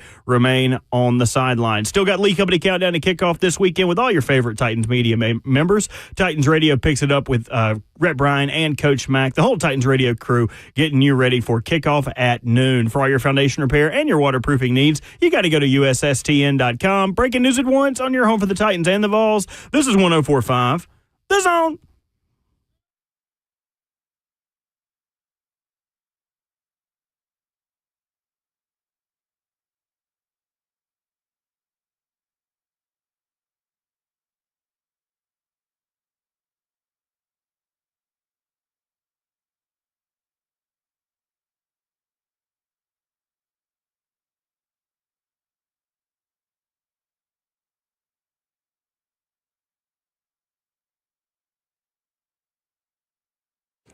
RKW 104.5 The Zone, hour number 3 is here already on a frigid Friday morning in Music City. 615-737-1045. Voice of the Titans, Mike Keith, joins the discussion in 15 minutes. Ron Slade coming up in hour number 4 at 9:20. Your comments as well in the F&M Big Chat, Facebook Live, YouTube, Twitter, or Twitch. Ramon Foster, Will Balding, Robert Walsh, our producer. No Kayla today. She'll be back with us next week. Let's get to some calls, shall we? Yeah. Catch up, see what the people want to say about Tennessee and Ohio State. Adam is first up this morning. Hey, Adam. Morning, Adam. Hey, what's up, Moan and Will? I'm looking for some advice here. Like, I don't know what to do with myself. Like, okay, this is the biggest game in Tennessee history. That's right. At least the last 17 years. Yeah. And I'm just feeling all the feelings. Like, I'm excited. I'm nervous. Yeah. I'm anxious. Oh, yeah. I'm confident. Yeah. I'm here in Durham, North Carolina. Okay. This basketball town has no idea what I'm feeling right now. I'm riding around with my power tees on. I got my flags on my car. I'm driving around to Southern High School to show Isaiah Campbell what Tennessee football looks like and Heck why yeah. he chose them over North Carolina. I'm driving over to Chapel Hill tonight. Yeah. Just in case Faison Brandon pops out to remind him why he's coming to Tennessee. Talk to me. Not North Carolina. Yeah. Like I don't know how I'm going to make it the next 35 hours. like I don't know. It sounds like you just need to continue just being an ambassador is what I'm hearing. Adam, okay. enjoy it. Yeah. Enjoy it. Pressure in life is a privilege. It's a privilege. It is an absolute privilege. You know what? That year where we opted out as a 3-win team of the Liberty Bowl after the pandemic. Come on, think about those days when you start getting nervous. Come on, Will. Think about the fact that Georgia State came to Knoxville and won a football game. Think about the losses to Vanderbilt. Yeah. Think about the loss at the last minute to BYU. You start getting nervous. Remember how bad it was not that long ago. Enjoy it. Enjoy the anxiety. Enjoy the fact that your Fitbit and your Apple Watch is telling you your heart rate's at 120. You're just sitting down. I don't even care. I don't need it. I want the blood to be pumping. The orange blood needs to be pumping. The heartbeat is a little bit higher. Good is what I say to that. It's the way that it should be when you're playing meaningful football. No doubt about it. I'll take it a step further. Think about laying in the hallway. Think about Dooley with the orange pants. Where's Rommel? That didn't want former athletes coming back. Think about Butch and how you were dunking on the sideline with trash cans, and you were memeable. You were bricks by bricks on social media, okay, when social media was starting to get toxic. And then you had another firing, okay? And you had to deal with Pruitt that had a mask over his head like that, okay? Didn't even know how to wear a mask. Think about where you were when Heupel got hired, and you probably said to yourself, what's a Josh Heupel? Well, daggone it, they know now. We know what a Josh Heupel is. They know now. That's okay, right. Be comfortable with knowing that you may have sprung open NIL to where there was rumors about a quarterback being paid $8 million, and you got him, and he got you to a college football player. Help you get there. Like that's where you are. You're at the big kids table again. In the words of Ron Slay, just be cool, little dog. That's all you got to do. Just be cool. Got to enjoy it. Just be cool. That's absolutely right. It is fun to be stressed about meaningful football on December the 20th. It is fun that we are still talking about meaningful Tennessee football the week before Christmas. We got a lot of trauma in this family. Been a while. We do. The bad man can't hurt you anymore. He has a 10-year show call. Yeah. Micah in Nolensville is next. Hey, Micah. Micah, what's up? Micah must have a test to do right now. Micah is MIA. That's rare of Micah. It is rare. Very rare of Micah. I'll check in on my dog. I blame the phone company. The fact that Bert calls him my dog right there. That's my dad. He better take my job in a couple years, man. No, straight up, man. But I get it. That was a cool call right there by our guy, man. Brent Hubbs an hour ago. If you missed that conversation, you can get it wherever you download podcasts right at the end of the show. We'll get into a cut of his coming up in just a second from talking about one of the keys to a Tennessee win tomorrow night. But Micah is here again. What's up, Micah? All right, guys. I'm heading down to Neyland North this weekend to play some Big Ten bombs. But Shane Pierce, hey, he's coming after Will Howard. Jermod McCoy, he's thirsty for an INT. Dylan Sampson, he's going to run it up their gut. Nico, I got to show up. Vols by 50 this weekend, and Ryan Day, they better fire that bump, because Vols are going to come in to Neyland North, and we're going to take this stadium over, and it is going to be all Vols this weekend. It's road to the CFP. We're going to win it all this year. Nico Iamaleava is going to throw for 400. Dylan Sampson is going to run for 300. James Pierce is going to have 10 sacks. It's all Vols this weekend. Vols are going to win it. There we go, Micah.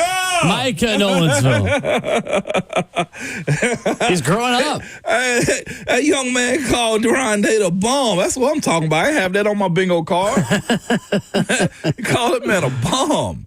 That's what I'm talking about. I absolutely love it. Can I say this about Ryan Day real quick? You can say whatever you want to. Yeah, I won't be disrespectful, but it's hard to believe his beard is that black. Like, is he dyeing it?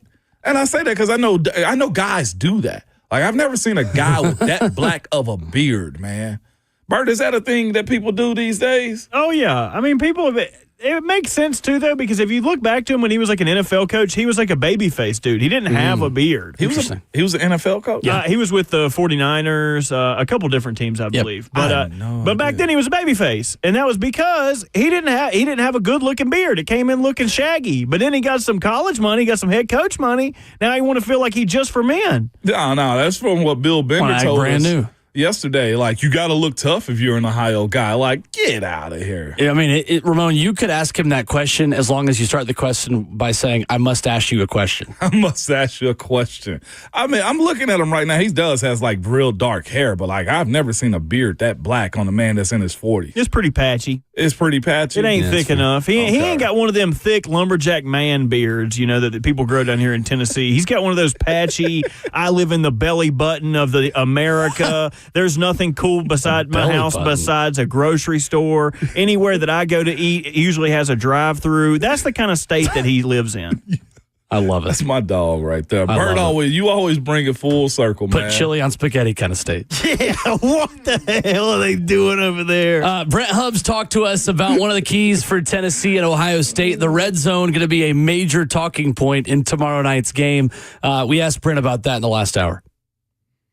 Well, I think they got to be creative. I mean, you go back to the Georgia game, and they ran the little tight end dive to Kitzelman. We hadn't seen that play before. They ran some motion stuff late in the year. In the Alabama game, they moved Brazel into the slot to run the slot fade for the touchdown there. I think inside the 20, it's all about matchups and how do you schematically get the matchup that you want, that you can win with. Here's an interesting stat for everybody this morning. In SEC play this year, Tennessee has been inside the opponent's been at the 35-yard line or closer to the goal line 12 times this season and have come away with no points in SEC play. I mean, that in a nutshell is why the offense feels like it's been so hard this year, is they've just missed out on so many opportunities on the plus side of the field. Tennessee, if they get to the Ohio State 35-yard line or in, you got to come away with points. Touchdown, field goal, something. You can't come up empty-handed. Tennessee's done that too many times in SEC play this year. I think that's going to be another huge thing to watch in this game. It feels like a game-deciding phase of the game, Ramon Foster. It is, man, for a lot of different reasons. When it's good on good, you got to capitalize. Either field position by backing them up or either getting field goals in those moments or closing out. Hubs has a strong point. I feel like in times that they've gotten to the 40s, either, go ahead and go right outside the red zone or they're kicking field goals. This weekend has to be and stay methodical, man. Like Ron had a commercial earlier when it said when it's boring, it's good.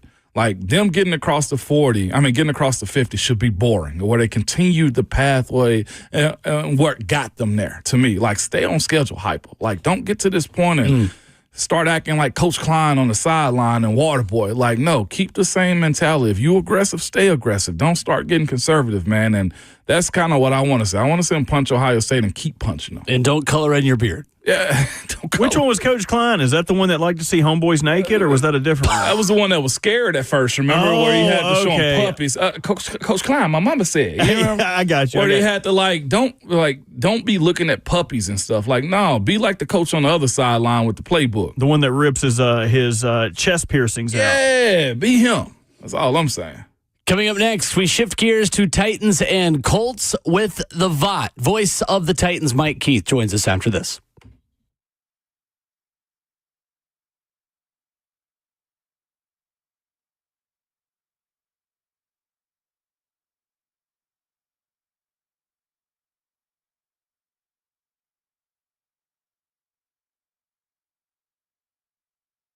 What's going on, guys? Bert and Ramon here to tell you about the original hot chicken. That's Prince's Hot Chicken. And Ramon, I went to their Tanger outlet location yesterday to get some food, grab some Christmas presents, and they were putting in work on catering orders. If you got a bunch of people to cook for, why not let Prince's handle it? Hey, first and foremost, you did not tell me that you were heading there without me, Bert. I didn't want to have to foot the bill, man. You know I want some of those fixings. But look, we can get this thing started this weekend with the catering. We got a full slate of football, NFL, and college football going on, man. Help them over and cater to your place, whether it's 15 people or over 1,000, all right? Holiday season gets busy, and sometimes you ask yourself, what's for dinner? Well, Prince's is what's for dinner. All right, go to princeshotchicken.com, or as Bert just told you, man, if you want to get a catering order in, simply call the Tanger outlet location 615-339-0600. Make sure you tell them that Ramon and Bert sent them.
RKW 104.5 The Zone continues on this Football Friday. Ramon Foster and Will Balding hanging out with you, and Robert Walsh making the show happen as we are joined by the VOTT at TENN Voice on social media. That's where you follow Voice of the Titans, Mike Keith. Mike, good morning. How are you?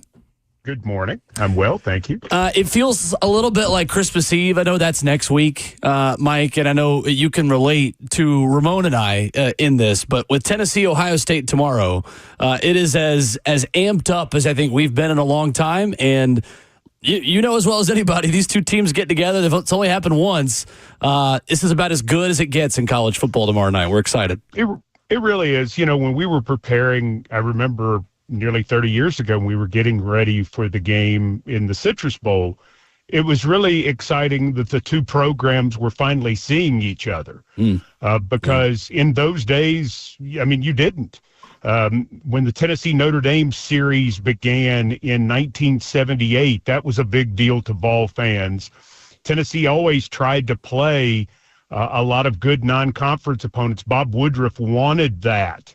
And the coaching staff wanted that at different points too, because they wanted to have that sort of exposure, understanding that Tennessee had to recruit nationally. So the fact that they had not played Ohio State was a bit of a surprise. And for these two storied programs to be going at it again, I mean, that's exactly what the college football playoff is all about. I mean, this is what we should see, is these kind of games with these kind of names that matter.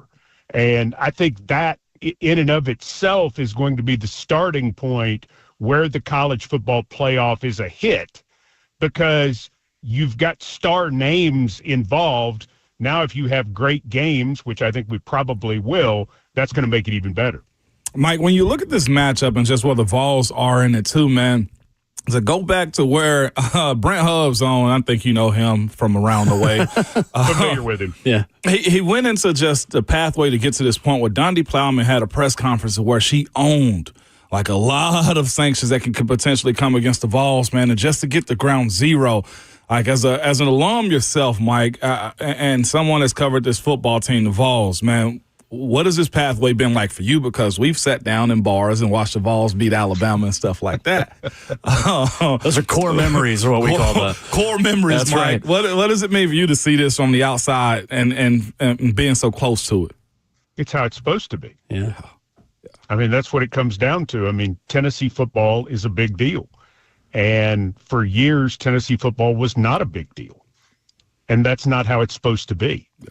And, you know, I think her ownership of what was going on at the end of the 20 season was bizarre, because I think people thought, really, she's doing this. She's saying that.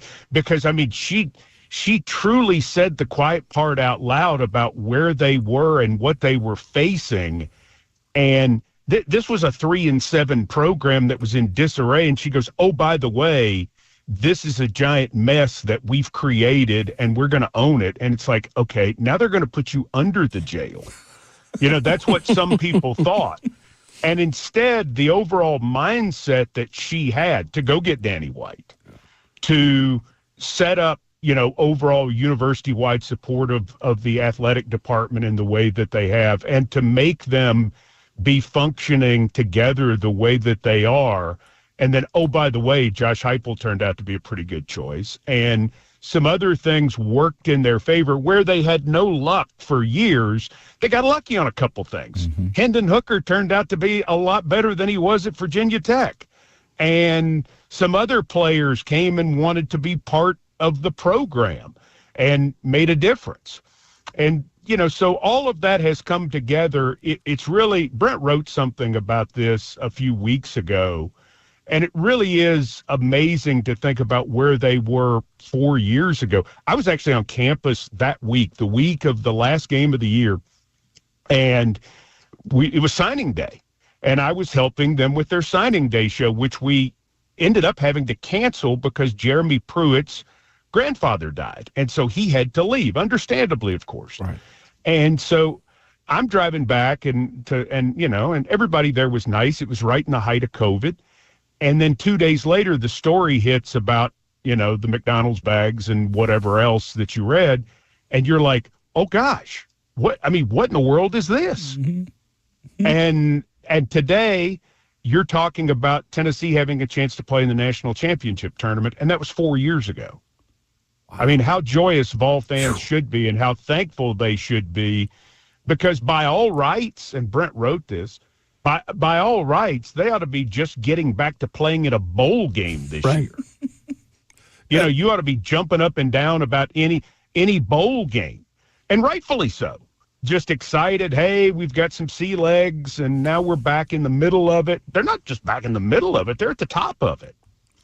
Absolutely right. That's what we were explaining the Hubs. Like, you were that close to being a memeable, university, or the McDonald's bags and your head coach with, it was embarrassing, Mike, is what it was. Yeah. Well, the whole thing was terribly embarrassing. Right. And, it was embarrassing to anybody who was a graduate.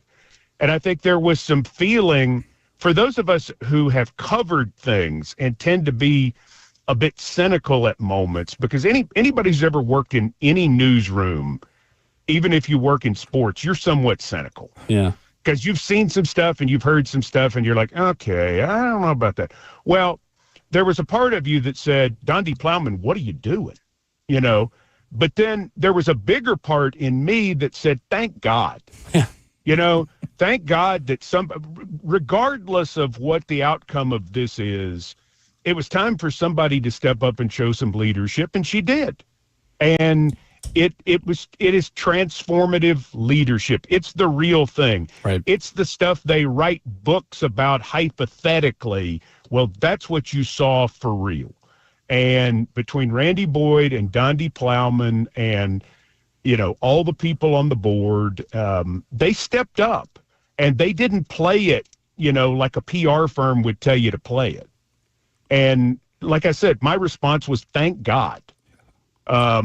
Because I was tired of seeing that mess, and I think a lot of Tennessee fans were. Absolutely right. Mike. I love it. Voice of the Titans, Mike Keith, our guest this morning on Ramon, Kayla, and Will. Switching gears from playing in the horseshoe to a team whose logo is a horseshoe, Mike. The Titans. Nicely done. Thank you so much. Thank you so much. Somebody get this on tape. I'm a blind squirrel, and I found the nut. So, Mike, with Mason, Buckeye. That's right. It all comes full circle again. Mike, with Mason Rudolph at quarterback, what are your hopes, your expectations for him, and just the different way that this offense can be run with his leadership Sunday in Indianapolis? Well, he's going to manage. That's really what he does. Mason has a good arm, and Mason can make a lot of throws, but Mason is more of an operator than what most teams have in the role of the backup quarterback. A lot of teams are going with the young guy as the backup quarterback.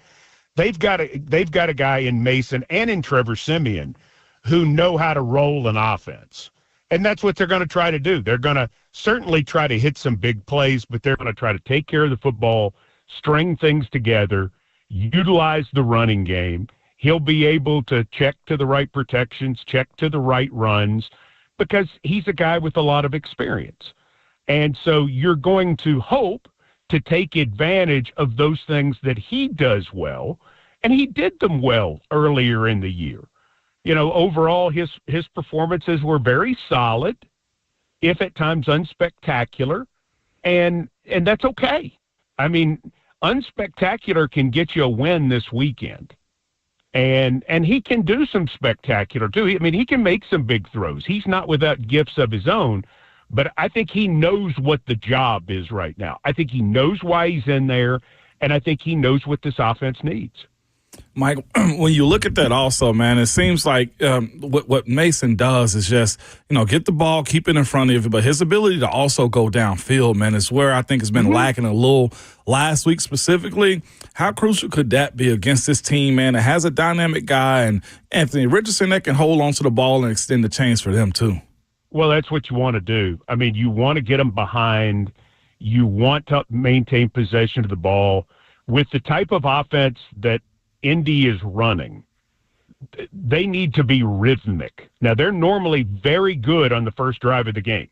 Their scripted drive to begin the game has been really, really good. And then after that, they slow down. Well, in Denver, they were able to get in sort of a rhythm after an initial touchdown. They went and got a field goal. You want to keep the ball away from them. You want to put them in some third downs where you try to take advantage of his inexperience. And I think that's really what this is going to be about. The scary thing about Richardson is he can make the big play with his feet. We know that. Yeah. But he can make it with his arm. He has not been making that play since he came back into the lineup. And one wonders if they are not going to try to give him an opportunity to make one of those plays early in this game to gain some confidence. I mean, he's a dangerous character. I mean, there's no doubt about it. And the Titans' offense, I think, is going to be vitally important to the Titans' defense this week. Like in that same context about the Titans' offense, man, at the end of the game, Tyjae Spears, man, went on a tear. How much did he do himself a favor, man, by closing out the game the way he did last week? Because there were some dynamic plays that he had shown, I feel like, not since like his rookie year when he jumped on the scene. You know, he's really been the victim of the lost sophomore year, so to speak, and through really no fault of his own. I mean, Tyjae has the hamstring.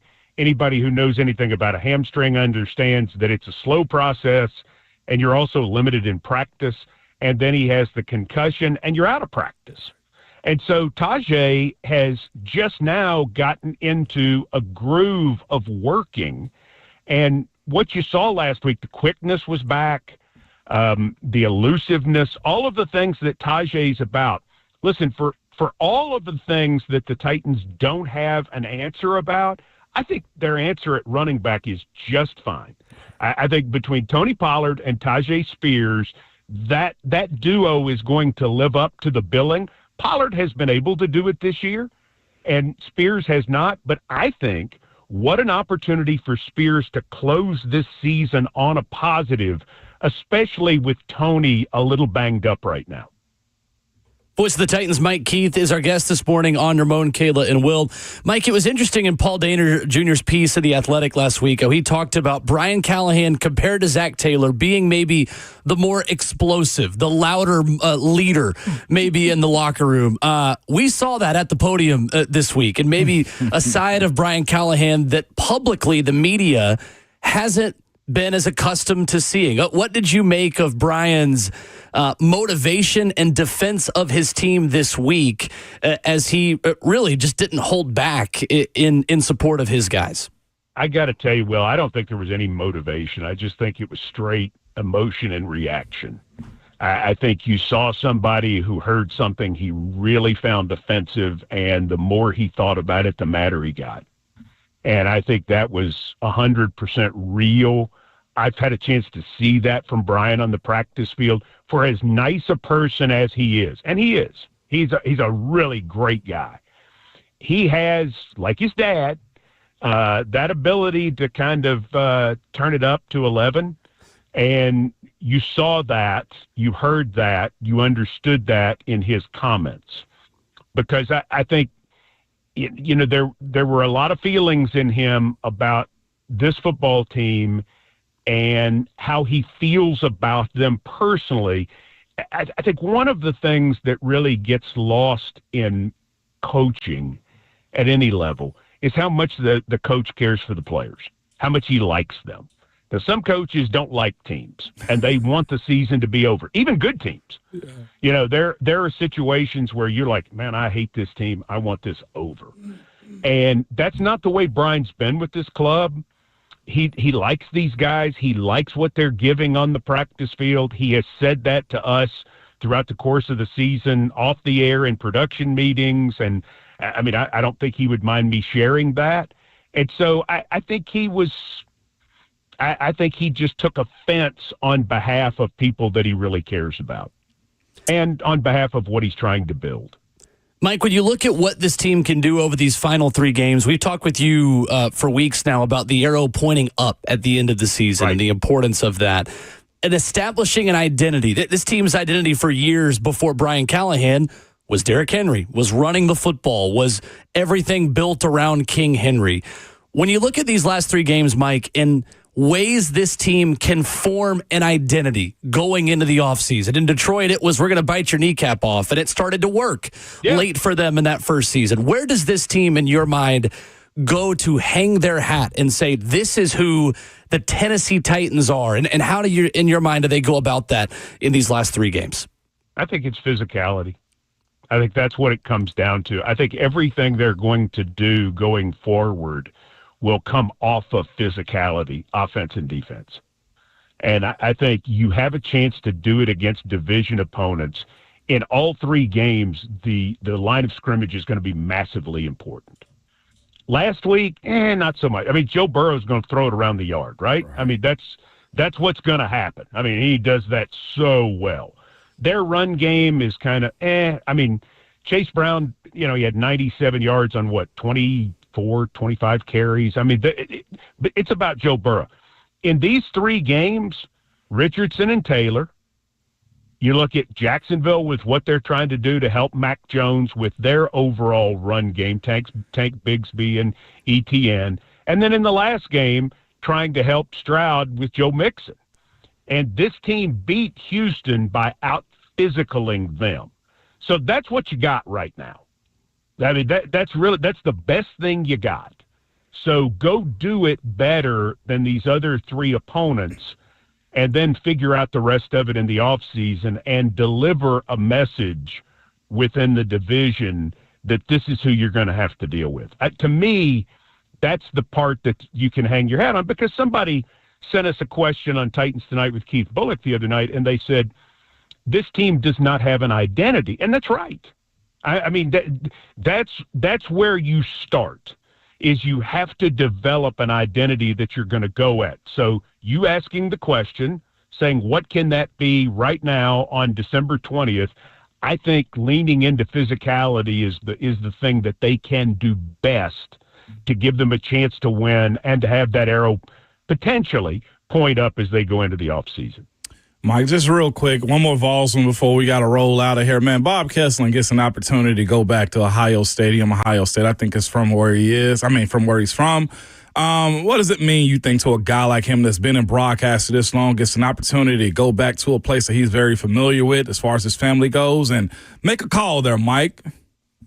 Well, to anybody in broadcasting, there are extra meaningful moments where you get to do things you never thought you'd get to do. And you stop and you soak those in for a minute, and you're just genuinely appreciative that those opportunities came around the block. And I know Bob, as a professional broadcaster, just take out the person, but as a professional broadcaster who is 100% a professional broadcaster, I think there will be a sense of appreciation for this opportunity overall that goes deeper than just calling a playoff game. Mm-hmm. And you have to appreciate every moment, but to appreciate those moments is something extra special that you get to do in your life, because what we get to do for a living is so fantastic. It's not a job. Right. I mean, this is the ultimate sports fan experience. And anytime you get to do something along these lines, it just feeds into just how fortunate you are to get this opportunity. And I think most people who do it as professionally as what Bob has done it over the years have a deep understanding and appreciation for what these chances are. It's very well said. Voice the Titans, Mike Keith, with us this morning here on Ramon, Kayla, and Will. Titans and Colts in Indy on Sunday. Appreciate you, Mike. Thank you, sir. Okay, take care, guys. Appreciate it, Mike. Mike Keith with us here this morning. We have got the face of a very excited Ron Slay right behind Ramon Foster. If you are in a position to listen to us and watch your television, Ron Slay on SEC this morning with Chris Doring and Peter Burns at SEC Network, and it sounds like a small earthquake is going on from him pounding his feet, and then we look up at the TV, and a minute later, he is going on an impassioned rant. Was that what that was? Yes, it was him? Yes, it was. The ground shook. About 60-second delay from what Slay is saying in the room next to us, literally, and him being on the television behind Ramon. It's great. Great image for you right now. That is awesome. Coming up, we talked a little bit yesterday about O-lineman gifts. There is a new leader in the clubhouse for the coolest O-lineman gift and the coolest thing a quarterback has done for a teammate that I have ever heard. And I'm going to tell you what that is next.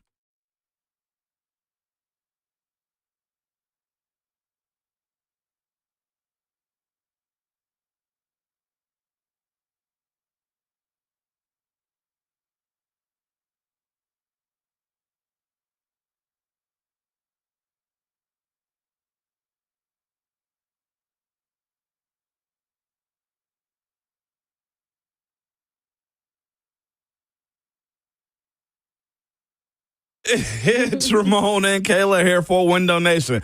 Kayla, listen, it was like close to 60s, I think, yesterday, 50s or whatever it is, and now we back in the 30s. Like, that's what the Tennessee weather does for you. It's so unbalanced, man. Like, it just is. So, which is why you need to save some of that energy inside of your home. Right now, Window Nation has the end of the year sale with 50% off all window styles, plus 0 interest for 72 months. That's 6 years, and you can get an additional 10% off, Kayla. Yeah, it is a good deal this time of year, Ramon, when a lot of people are wanting to save money because they just spent it probably on a lot of holiday gifts, a lot of Christmas gifts. You can walk up to your window and pretty much know if the heat is going straight out. You feel it. That is an indication you need new windows, and our friends at Window Nation are going to make sure they do it the right way. They have over 20,000 online positive reviews. So take advantage of that end of the year sale. Like Ramon said, 50% off all styles of windows, 0 interest for 72 months, and additional 10% off right now. All you got to do is dial them up at 866-90-NATION or go online to windownation.com.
RKW 104.5 The Zone. Wrap it up. Hour number 3 this morning. 615-737-1045. The number. Ron Slay on deck.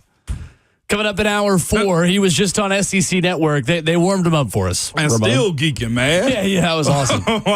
He was geeking. One wall away from us, and on the wall separating us is a TV of his face on SEC Network a minute ago. That was pretty cool. My boy is live out here, man, as he like to say.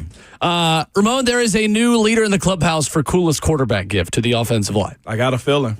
Paul Dehner Jr., The Athletic, writes on Twitter yesterday, epic gift alert. Joe Burrow gifted his offensive linemen authentic Japanese katana swords. They are all unique. Each sword comes with its own story from certain towns or battles. He put them all in a room and had them pick theirs out. Orlando Brown, left tackle, says, he does a great job buying gifts that are meaningful. The fact that he bought me a sword, it is the most ancient form of respect. You're not amused. Boom! You can't keep getting away with it. No. I swear to God. I love it. That is I wish sick. he would do something lame one time. That is sick. Even when his house gets broken into, swimsuit model, his team's losing. What are they talking about on Hard Knocks? He's got a Batmobile. What's he buy for his offensive linemen? Swords. What is this, Step Brothers? Come on, man. Get out of here. This one's signed by Randy Jackson looking ass. Get out of here, man. Come on. Stop it, Joe. Worry about the daggum fit. You got to win these last 3 games so you can get beat by the Steelers or the Ravens in the playoffs, man. Exactly. I'm going to be honest with you. I'm not impressed. You're not impressed? No, I'm not impressed, It's a man. sword. That's a space filler in my house. That's it. Ramon, how That's many a space space fillers filler. do you already have? The sword doesn't go with my decorations You in the got house. 5 Christmas trees. You damn Don't right we do. Even. You could think about it as a home protection piece, Ramon, because I'm kind of imagine you. Are you a boxers or briefs guy? I'm a briefs guy. Somebody Hello? thinks that they're going to get over on the Ramon Foster household. No. They go pull a Grinch, break in the house, and they come down, look down that long ass hallway, and then slimly lit from the 5 Christmas trees is a silhouette of Samurai Ramon Foster, and all that robber hears is shing shing shing shing. No. Before they carried him out in pieces. Wouldn't that be awesome? Man, listen. You look like no, it would not be Hollywood awesome. ninja It'd be out sick. there. It would not be awesome, man. This is by far one of the worst ways you can spend money is on the talking sword. about? You know why? He's got like $70 million. You know why? Because at the Cotton Bowl in 2004, I bought one of these types of okay. swords before, okay? You know what happened? It's at the Goodwill somewhere. I was going to say, it was probably $50 or something at like a small weapons The price place. of this ain't going to impress me whatsoever. What is a katana sword price, Bert? I feel like you know this I off feel top. like a nice one that's ancient is going to be thousands of dollars. Ancient, describe ancient. Like the 1600s, I don't know, 1700s. Absolutely Back not. when katana swords were used in battle, in You know- combat. You know where I thought you was going with this? I thought you was going with Brock Purdy. What did Brock Purdy do? Brock Purdy got his guys all Toyota trucks and SUVs. They can Okay. pick one, okay? What they if can I have get a Toyota truck Tundra, at home? or they can get a what's the other? A Sequoia. Those Okay. are the gifts that we love. Things that can get us to the stadium to help I protect already you. have a car. I can't bring this damn sword You ain't inside got a of truck, the stadium. though. Who? You got Will said he got a car. What do you got to Yeah. move some furniture though? Yeah, right. I mean, that's legit. okay. Everybody has a friend with a truck. I'm gonna be real with you. I get it. It's history. It's meaningful. What do you get a bunch of rich dudes a katana sword? Yeah, a sword. Boo. That's sick. All right, I assume this is the one Joe Burrow bought because it says recently sold. Antique Japanese sword katana signed by Mushabi Diageo. I love him. From Hiroshige. It was $28K. Yeah, there you go. Not impressed.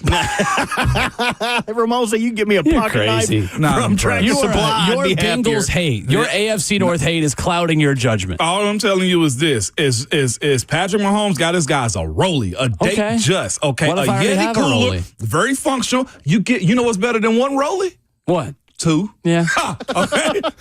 He got him some Normal Tech boots to wear, some Yeah, Normal Oakley Tech boots aren't that sunglasses, okay, a expensive. Those are Yeti easy. cooler, and on top of some other things and some Lucchese boots. Bert, we were just talking about Lucchese boots. I'm telling you, if somebody would have pulled up on me with some boots, I would take boots over Samurai Sword only because. Hey, keep talking. Imagine if you walked in that room and it's like Pokemon. It's like, go ahead and pick your swords, guys. And then the lamest offense, Cordero Volson or somebody picks up the sword that you were going to take. It's like, I'm King Arthur. I was about to take that bad boy from the stone. And somebody steals your sword, and now you got some lame warrior from the 1500s. You don't even know who he was, who he saved, what he did. You know, if somebody break in the house and you say, I got a katana sword, you know what I have? A Mossberg pump, okay? Ow. That's what we defend the house with. Yeah, I can one swipe you and take your elbow off. Yes. But what if I can't get to it? What if it's on the fireplace mantle? Huh? I got to walk out of my boxer briefs to go get the sword? Absolutely not. You hear at that point, it's a wrap. The sword is good. Some of us are more athletic and can dodge, though. Will would be dodge rolling. What was this, Kill Bill? See, the only thing I've had in my locker is the fact that I can run away really well. Not anymore, but look, when it comes to if you come up against me in a running away competition, good luck. Good luck. That's getting clipped. Coming up, fourth and final hour of the show at 9 a.m. before a football weekend means picks and predictions. We got a Vols score. We got a Titans score. We got another hour of RKW for your week next.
What's going on? 9:01. Good morning. Happy Friday from the 104.5 The Zone Studios. I am Robert Walsh. Thursday night football. The AFC logjam in the playoffs continues as the Chargers took down the Broncos 34-27. Justin Herbert finishing his night 23 of 31 for 284 and 2 fourth-quarter touchdowns, 1 interception. Chargers kicker Cameron Dicker at the end of the first half kicking a fair catch free kick, the first of its kind since 1976. Now the wild card consists of the Ravens, Chargers, and Broncos, all of which have 9 wins. Good news for the Lions, as running back David Montgomery spent the last few days consulting with medical experts, and now there is optimism that the star has avoided the season-ending injury that was initially feared. Montgomery will continue to rehab with the hope that he can return at some point this postseason. For the Titans, the injury report from yesterday, Big Jeff and Tavondre Sweat returned to practice while Tyler Boyd, Nick Folk, Kenneth Murray, Tony Pollard, and NWI remain on the sideline. Still got Lee Company countdown to kickoff this weekend with all your favorite Titan media members getting you ready for Titans Colts. Titans Radio will pick it up after that with Rep Brian, Coach Mac, and the whole Titans Radio crew getting you ready for kickoff at noon. For all your foundation repair and your waterproofing needs, you got to go to USSTN.com. Breaking news at once on your home for the Titans and the Vols. This is 104.5 The Zone.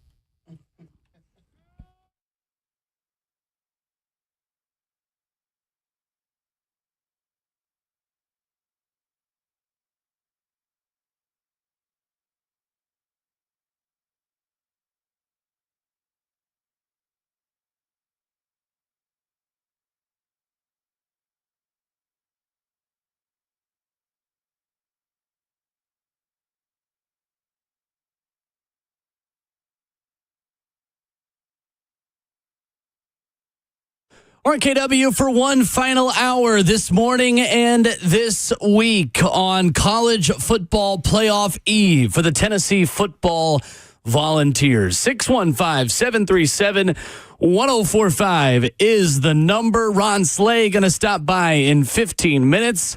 Ramon Foster, Will Bowling here hanging out with you for 60 more minutes. Robert Walsh is our producer. Kayla will be back with us on Monday as we give you our picks for Tennessee, Ohio State, for Titans, and Colts. It has come that time, Ramon, for us to go on the record. Coming up in just a second, because Mike in Cleveland is on the line, wanting to chime in on the Titans before we do that. Hello, Michael. What up, Mike?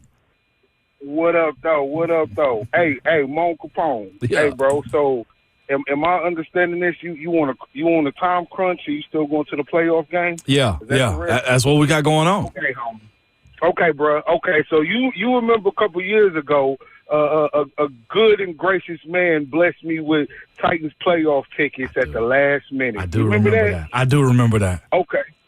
This could be my get back, but you know what? I'm gonna give you some pointers. Okay? This is where I went wrong. All right, you know, all the way from Cleveland to Tennessee, no sleep, and I started pre-gaming way too early. Shout out to Rob if you listening. So you know, I just want to tell you, bro. Slay schedule is not your schedule. Don't let Slay. All right, bro? Don't let Will and Slay. Okay? Yeah, you're right. You're right. How you thinking that adrenaline is gonna carry you? Because it's not, my brother. Okay, and then whenever it don't matter, if you're not comfortable, take that nap. Okay, I don't care if you're comfortable or not comfortable. Take that nap because you're gonna need it. All right. Yeah. All right? And then also, let me let y'all know. Also, you know, Christmas parties going on and everything. So, you know, the other night I met one of my church's friends, Christmas party. Hallelujah. I'm hyped up. Yeah. I'm talking about the game. I'm like, let's go Vols. Right on top. Yeah. Man, they don't even want to talk about the game. No. Yeah, man. I told my pastor just this morning, you know, we about to put a beat down on your Buckeyes. He ain't even text me back. In the name of the Father, the Son, and the Holy Spirit. Hey, they don't even want it. It's going to be Old Testament what we're doing in Columbus tomorrow, Mike in Cleveland. With them Vols, baby. Yes, sir. Go Vols. Go Come on, Vols, remember. baby. Remember, Mon Capone. Remember, I'm listening. Will and Slay's schedule is not your schedule. Okay? You say, pace myself is what you're saying. Thank you, Mike. Appreciate the call. As my mama used to say when I'd be like, well, they got to do it. They don't live at my house. All right, let's do it. Picks. Let's start with Titans Colts. You know what? I think the Titans are going to win in Indy. Think so? I really do. I think average game manager quarterback play is enough to beat the Colts if you just don't beat yourselves. Give me the Titans in Indianapolis getting the job done 21-17 over the Colts. Okay. I'm feeling good. I don't know why. All right. I got Colts on this one. Okay. I got them going 24-20. Okay. In this game. Fair enough. Yeah. Worried a little bit about protection inside the shoe. Is that what they're called? No, it's not. That's Columbus. It's for the shoe is what they do. For the shoe. Yes, that's right. 24-20, man. I just got to see the product work a little bit more. I like and Keep trust singing Mason. it, I'll play it. You keep singing it, I'll play it. He put one out already. My bad. That's on me. Do That's it. on Will. I want to hear it. Has he done the one for this week? That's a good question. I know he has done a Titans one already. Let me see what I can figure out. He has, okay. The guy that does the stream that has taken a Christian song and made it about the Colts. Is it clean? Yeah. Oh, yeah. okay. Hey, wholesome content. Is that the dude that be screaming before he starts singing? That dude? He'll go like, oh, yeah, he does the nay at the end. Again, I really wish we Lord. could clip what Bird says on this show. I do too. It's just continually just drop bombs on here and we can't even save it. Well, he's looking for that. Tennessee, Ohio State. Ramon, how's it going to go? I got Vols winning. It's going to be tight. It's probably going to be a little ugly, but what I will say is the second half Vols team. Choked up thinking about it. Second half Vols team will show up. I like them to be able to control the line of scrimmage, dominate him. When it comes to being a Charlie check down and being a slant killer, I guess is what I would need Nico to be. I'd rather live that game. Score? Yeah, give me a score. 30-27. Ooh, you're very close to what my score is. Yeah. For Tennessee, Ohio State. I think Tennessee's going to do it. I really do. I am buying the hype. I think Tennessee's offense is a better version of Michigan's offense. And that is the difference in this game to me. I think the better quarterback wins the game, and I think the better quarterback is wearing orange in this game. I think Nico Iamaleava outplays Will Howard when a lot of other things are equal. This is why you reportedly paid $8 million for a five-star quarterback. This is the game you brought Nico Iamaleava into the program to win. And yes, I know he is a redshirt freshman, but think about all the things that have aligned for Tennessee to make a run now. The elite defensive line filled with super seniors. An offensive line where guys are coming back who could have gone pro. Wide receiver core that came back. Brew McCoy came back for this game and for this run after he got injured last season. Dylan Sampson was tampered with in the portal and said, nope, I'm going to dance with who brung me. I'm going to stay here, and I want to play in a special game like this and take Tennessee all the way, because he committed to Tennessee when the Vols were at their absolute lowest. Nico Iamaleava and Dylan Sampson win Tennessee this game 27-24. 27-24, 3-point game. I like the Vols by a field goal. I like it. And it's going to be so much fun, man. It is. So much fun. Looking forward to it. It's going to be, I've never been to one of their stadiums, but I understand what those folks are like up there. So those folks? Yeah, you said these people? Yeah, I did. Those folks up there. I said that with a lot of respect, though, too. Absolutely. Okay, so I do not have the newest Titans one because he was too busy putting out a new Sonic the Hedgehog movie review. Sure. So he has not put out the Colts song he? yet. So I will play As you one the does. Week 6 Colts anthem. Okay.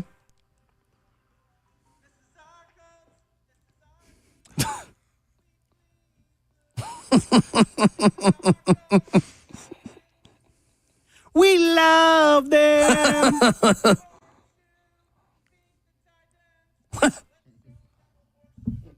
Whoa, hey. It's a family show. What a real one. That's the Midwest for I you, ain't folks. mad at it, man. He was named Colts Super Fan of the Year. I by saw the way. that. Yeah. Is there an award for that? You get to go to the Pro Bowl. Oh, you do? I think Super Bowl. I think that's Super Bowl tickets. Yeah. Nice. Oh, Much okay. better. Well, that's a hell of a what payoff. even is a Pro Bowl in 2024, 2025? I know, right? Guy's electric, man. It's on fire. It's way better than a katana sword. Well, the person who teaches us electricity lessons, he's better walk in the building. Oh, he's in the building. He's better walk in the room. As seen on SEC Network minutes ago, 3HL and SEC Network's Ron Slay talks Tennessee, Ohio State next.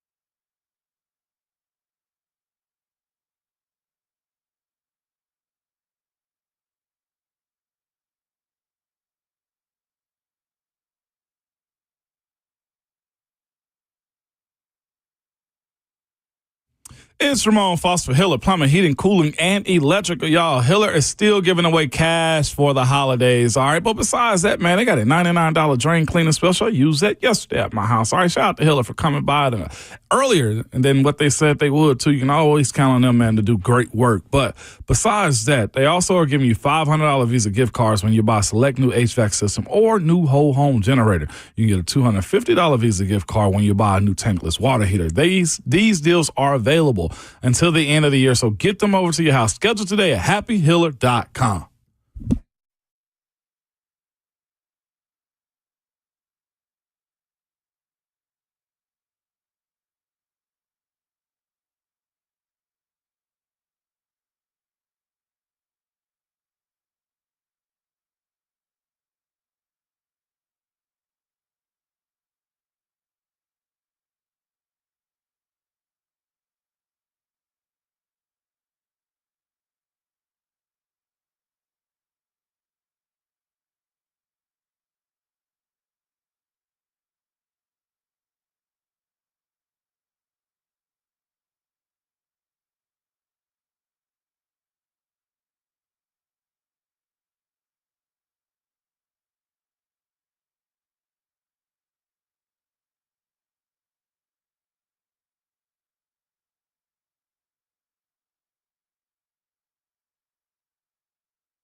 Continuing hour number 4 this morning on RKW. Ramon, Kayla, and Will. Ramon Foster, Will Bowling, Robert Walsh. Ron Slay coming up in seconds. En route. He is in the building. Yeah, he is. I imagine, did he go out for a little breakfast run, then come back? Is that what is happening right now? Yeah, he did. He'll be right back. Actually, we want a smoothie, I think, but I told him it's good to go. Yes. One man inside the boom, boom room. He gonna get me for taking this thing. Wide open for your calls in the meantime, 615-737-1045. It's fun still talking about meaningful football. It is. I was looking at a little clip somebody put together, a mashup on Twitter, man, and it was a Vols recap base. I was like, this team has made a lot of good plays this year. Like, you look at, the interceptions in the end zone, get into the quarterback against Kentucky, like the interceptions that have happened, like the kick returns. Kentucky. I mean, the sack of Kentucky. Thank you. That's I get it now. Yeah. I mean, they're not in the college football playoffs. Ain't no reason to really just trash them anymore. Oh, man. But if you look at the body of this team, I know they used to sell like season recap DVDs, Will. Back in the day, man, like you could probably put a reel on of watching them this year. Absolutely. And just watch with a smile. That's what we plan on doing in Columbus this upcoming weekend. No doubt. Yeah. Funny thing is, the cheapest tickets available for tomorrow's game still going down are in the Ohio State student section.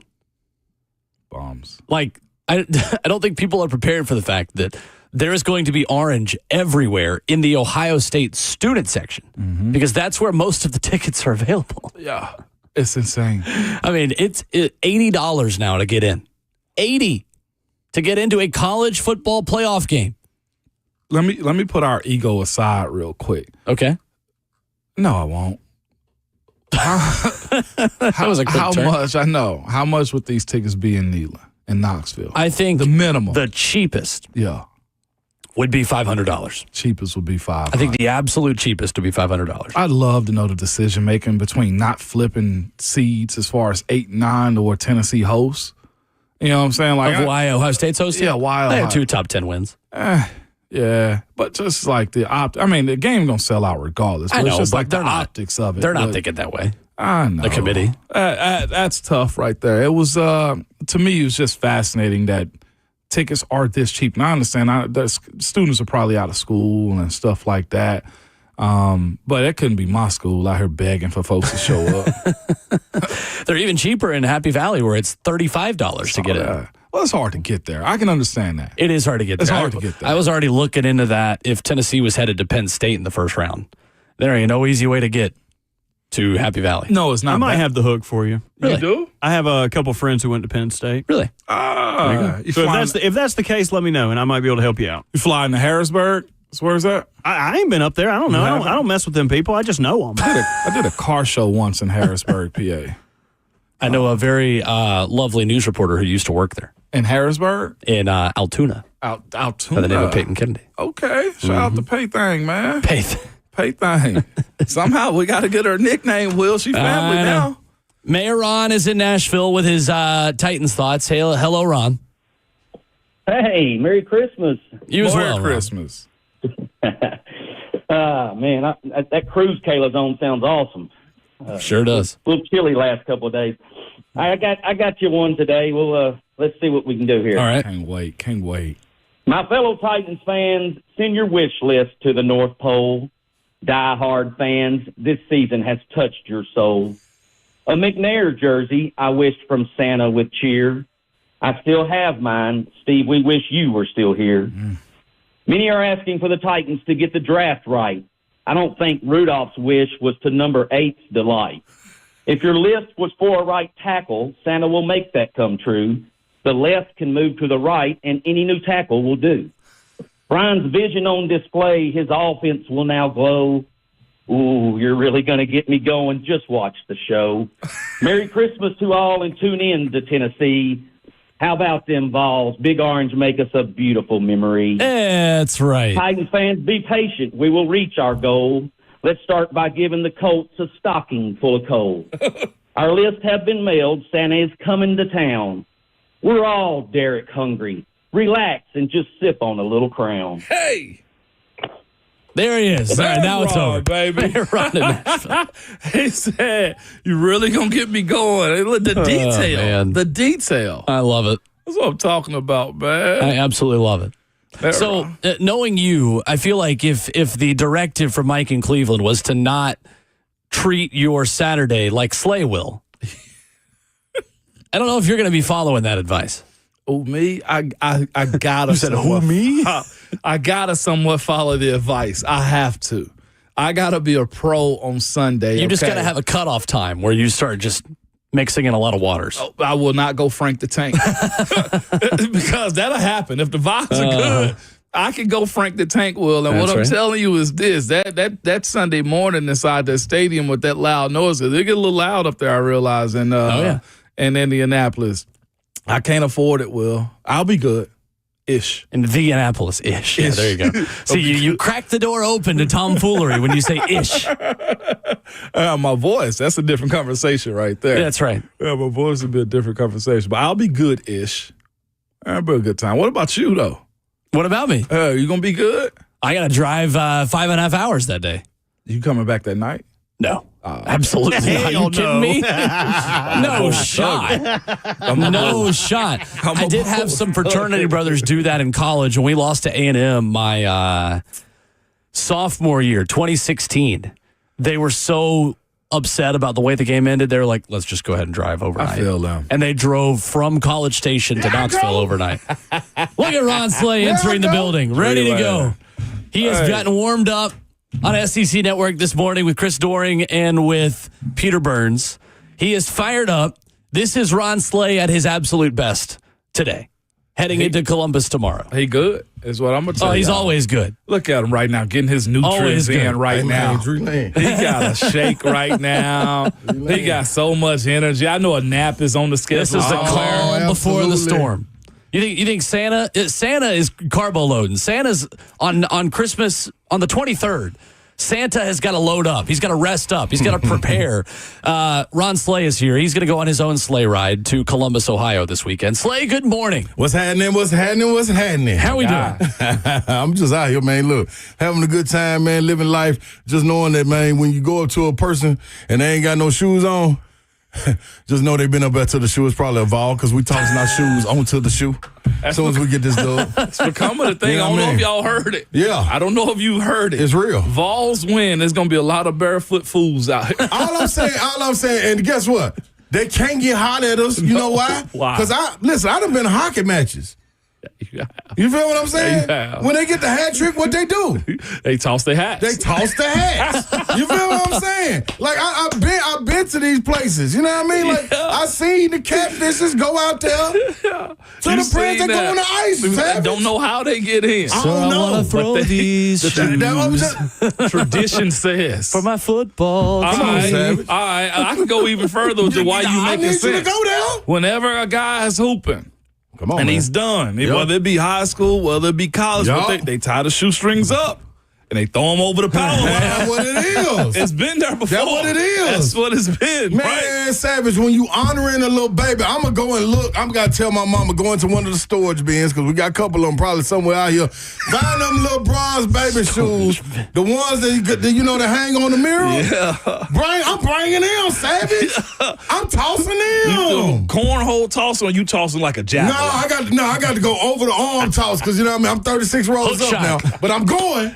It's going to get there. And if it hits y'all in the head, Vol Nation, don't trip. Continue with right-handed throw hook. it down. Slay for two. Bang. It's like the wave, man. That's all I'm saying. You know what I mean? Like, I'm going in this thing and I'm looking. I was just telling them, Savage, on SEC this morning, like, we going up there and if it ain't got no laces, it's the shoe. We're going to turn it into a sandal. It's a little slip-on. Yeah. Flip-flop. We changing the shoe to a little flip-flop. It's the old school Jesus sandals. We got big orange Jesus. Hallelujah. We throw one of his out there. You know what I mean? Don't change it to a crock because they full of it. He's sponsored by them. Come on, man. Tell him we done lived this like as mustard bottles end up on a shoe. See, and from what I've learned on the internet, words. I don't think Ohio State fans can live this life. No, and that's what I was trying to explain. I don't think they're ready for what's about to happen tomorrow. Like, y'all don't really know. No, they think they know. Like, no. They have no idea. We coming up there so deep, man. Hey, what you say? You coming up there with the energy from that dude in Iran and threw the shoes at Bush. You hear me? You hear me? And it ain't no ducking. Ain't no ducking. So Slay, and Swain are given keys to the game at the Tennessee Alumni Tailgate tomorrow. A tailgate that, like, we were the extra people to get in because that thing's been full at capacity for 2 days. Well, Lee, you got to make a correction on that one, though. Do I? Say that again. Well, what's going on? Slay and Swain and myself. Uh-huh. Is there somebody else? No, that's not the order. You said me, Swain, Slay, and me are giving the keys to the game. Yeah. But you need to change that. You need to say you and Swain is giving the keys to the game. What they bringing me for? I'm pure foolishness. Keys to the fandom. Yeah, Will Lee. Keys to the game for everybody in the stands. I ain't got a clue about the game. When I get to the game, I'm trying to tell them something. Listen, all I can see, Savage, when I get there, is numbers. Words, articulating, throw that out the window. I ain't got no time for that. What? Only thing I understand, Will Lee, is numbers. If you can put something in Braille, maybe I can help you. But numbers is the only thing I see. And that's by seeing 0, 0, 0, 0 at the end of the clock and Vols win. That's all I know. Yeah, man. That's all I know. That's all I know. Man. That's all I'm saying, man. I throw my hat on. Yeah, Savage. throw my hat Come on, on. we out here for this. That's all I'm saying. You feel me? Like, I'm come here on, for dog. it. Like, a key for the game. Key for the game. Get fried. Eat up. Keep the game. Here, drink this. That's all I know. Speaking of which, man, shout out to Dale from yesterday. Dale, Oh, man. Gotta respect Dale. Gotta respect Dale, Gotta respect man. Dale, Savage. Dale came in with a lot of respect yesterday. Yeah. Praise Dale. He said, y'all go up there with a whole lot of Southern hospitality Yeah. and y'all show them folks up there how we act. Yeah. And by the end of that call, Ron said, now, Dale, you stay back here. Yeah. You keep the respect. Yeah, safe right there. You stay over here, Dale. Okay? And Savage told him, look, we coming up there and we going to be some fools. Yeah. We coming up here to show our behind. Yeah. We come up here big dog stumping. Yeah. It went so far that respectable Dale said, you know what? You right, Ron Slay. Ron, like Savage had put him in a spot so much, he had to trash somebody. He sent us straight to Will Levis at the end of it. And to be clear, at the end of it, he was just like, the Titans, we knew Will Levis wasn't going to be in I was like, damn, man. You was just talking about respect. And so, dog, I'm telling you, this is why you need a circle of good people around you. Because it didn't even dawn on me. Savage called in and explained it, and I was like, damn, Dale did go. I got blacked out there for a minute. I pulled it so deep, you know what I mean? The deep in Dale's soul, the Vol about him so much that at the end of it, he took a free shot at Will Levis and the Titans, who had nothing to do with anything. I was like, darn, man. But you know what? Yeah. Man, shout out to Safe, man. You know what I mean? Because when he said Big Slate Ministries, No Roof Ministries. Like, I understand what he was saying, because sometimes when you go, Will Lee, you can attest to Savage, Bert, sometimes, listen, when you go to church and you understand what's going on, dog, hey, man, it just moves you. Spirit moves. That's what the big orange spirit got into Dale. And Dale said, you know what? You right. I came in here and mine was blind, but now I see. Now I see. Come on, Tree. He running wild out That here boy now. just got out of the desert Once for was 40 blind, years. now I'm Slay. I hope Dale still got his retirement plan put up, because, man, that man Self would be fired if he got a job, because he went in there with that right energy this week. I'm telling you. He did come in with that right hook. Yeah, I wish that boss did say something a couple years ago to him. Oh, he gonna hear it today. He sure Yeah, we got to the Liberty Bowl being respectful. This ain't the Liberty Bowl anymore. You know what I mean? Come on, man. That's it, man. It's Friday, baby. It's Friday, man. I'm telling you. We've been waiting on this, dog. We have. It feels Straight like up. it. It do. Feel like it. It do. I'm gonna be real. Another thing too, man. I was rapping with PB and Chris Dorn, and Chris Say Doran the been names. We don't know them. They don't know you know them like that. Yeah, I see. You're right. This the next stage of your stardom Hey, right when here. you're hot, you're hot, man. I know. Who's you talking Peter about? Burns and Chris Doran from SEC Network and ESPN. First name, broadcast professionals. That's right. PB and all that. They think you where the jelly at, PB. All I know, the shake got peanut butter. Hey, man, I ain't over my dog, picking it up, putting it down. Hey, man, I'm telling you right now, I'm telling him, Chris Doran been on his job. He done covered them. Right. Yeah. He kind of feel like we feel, you know what I'm saying? Like, y'all, the national media really ain't watched Tennessee. You know what I'm saying? Like, y'all see it. You know what I mean? Y'all see the highlights, you take the clip notes, and you run with it. Right. Ohio State being the brand that they are, $20 million roster, Ryan Day, you got the game. Y'all heavy up there in the Big Ten as far as creme de la creme when it come to Michigan. Now Oregon, who came in there and just took over the Big Ten. I don't know how y'all let that happen. But then Ohio State. So you got that going on, so it's easier to notice. Yeah. But, man, the defenses are similar. Yeah. Very. Yeah. You know what I mean? The question, which I don't think is going to be a big question, is which quarterback connects. You know what I'm saying? Mm-hmm. Like, Peter Burns was like, hey, man, I just don't know if I'll say, what? Don't you dare. Don't you dare. Make me call Dale. Don't you dare. Make me call Dale. That's my fault. I don't know if Nico is going to turn up. But see, I was talking about turnover, so that's our first thing coming to mind. Fair enough. Yeah, so he was like, man, he might have a turnover, and it may cost him. My whole thing was, so you saying you trust Will Howard more than you trust Nico. What is Will Howard showing you? Outside of having a $20 million roster with all kind of special weapons around them. The weapons can't be special. You can have weapons of mass destruction around you. But if you can't find the button, what you just doing? Going out there washing your car? Yeah. You got a nice car in the driveway with no engine? Yeah. You just out there washing every weekend. I'm gonna get it together soon. Yeah, look I'm gonna get it together soon. Yeah, but guess what? Now your center is out. So that center guard triangle that's Will Howard needs to protect him. Too. That's trouble. Yeah. That's trouble. That's true. You know what I'm saying? That's not what Nico has had to deal with. Right. He's been able to be comfortable since that second half of Alabama game, even when it got chaotic in the Georgia game. His pocket still wasn't contracting and him having to get out of the pocket. It was just guys missing, that lack of execution. Dropping the guys coming off sides, jumping early, Lance Hurd. Yeah. You know what I'm saying? Like holdings. It was stuff like that. It ain't been nothing of him. So it's weird, man, that the way some people think, man, when they watch it and the value you put in people just because of what the brand is. And that's what the power T is. That's why this moment is so important.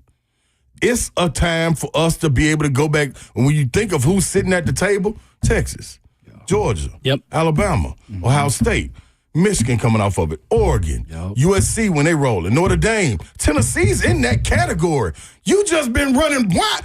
You forget. Your little GPS don't never know how to get home. Come on now. They was scrambling our GPS. That's right. Now we got it together. We know how to get home. Here's home. Go in there, act like it's your home. That's how you got to do it. I love it. Yeah, I think there are a lot of benefits of the doubt given to Will Howard that he's not earned. To be honest with you. Totally agree. I think people are thinking about the contract number that he signed as well at the beginning of the season, yet for Nico Iamaleava, that becomes a detriment, right? Like, I don't understand the balance between the two. Because for Nico, it's like, oh, you should be so much better. You're getting paid this much. Why don't we hear the same thing about Will Howard? That's all I'm saying. And what he got to come over to Ohio State with an NFL offensive line and with 3 NFL wide receivers. With experience under your belt. 100%. This ain't your first year in college. The guy is like 4 years older than Nico Iamaleava. He's almost as old as Will Levis. Right. If Will Howard has to beat Tennessee, if he has to be the one to beat Tennessee, then go ahead and book your ticket to the Rose Bowl. Yeah, that's what I'm asking. Like, okay, Savage, I'm going to refer to you on this. Quinshon Judkins is a dog. Yeah, 100. He ain't been that dog after about the 5 or 6 game mark of their season. Numbers done went down. What's been consistent from the get-go is Dylan Sampson.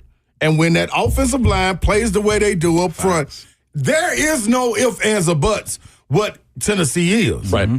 I don't see that with Quinshon Judkins. If you got to take them too in a cold game, right? You know what I mean? Well, the ball feels a little funny when you got to catch it. So if we can lean on the run, we lean on the run. Which one do you trust? Not being a Vol biased guy, anything. You take their O-line, I'm taking they Dylan. running back. I'm taking Dylan. Battle tested. Absolutely. And that's my thing. Yes, they play 2 top 10 teams, Penn State and Indiana. And Oregon, too, in that sense, right? Yep. All right, I get that. But my thing is, we've spoken about this all year long. Surviving the gauntlet of what the SEC has been wasn't no cakewalk. No. Not even in the last game of the season. I feel like they've had more cake games than almost anybody this year in their own conference. Yeah. That's the difference to me, man. So I'm here for it. Yeah, the roster's cool, and Hub said it, and Mike Keith did too. It's all right, roster to roster, your best is out there. Yeah. You play ball. And it comes down to the team that make the fewest mistakes is win. Those are the game's maxims we live by. The ultimate maxim. Right. That's to right. This day. That's right. To this day. Yeah. Ron Slay in studio, only the beginning of what I think is going to be the most electric day of Ron Slay on this station, maybe that you've heard. I'm very excited to be tuned in the rest of the day. We got another segment with him. We'll give Toyota keys to the game and wrap up the show coming up next.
RKW 104.5, The Zone rolls on.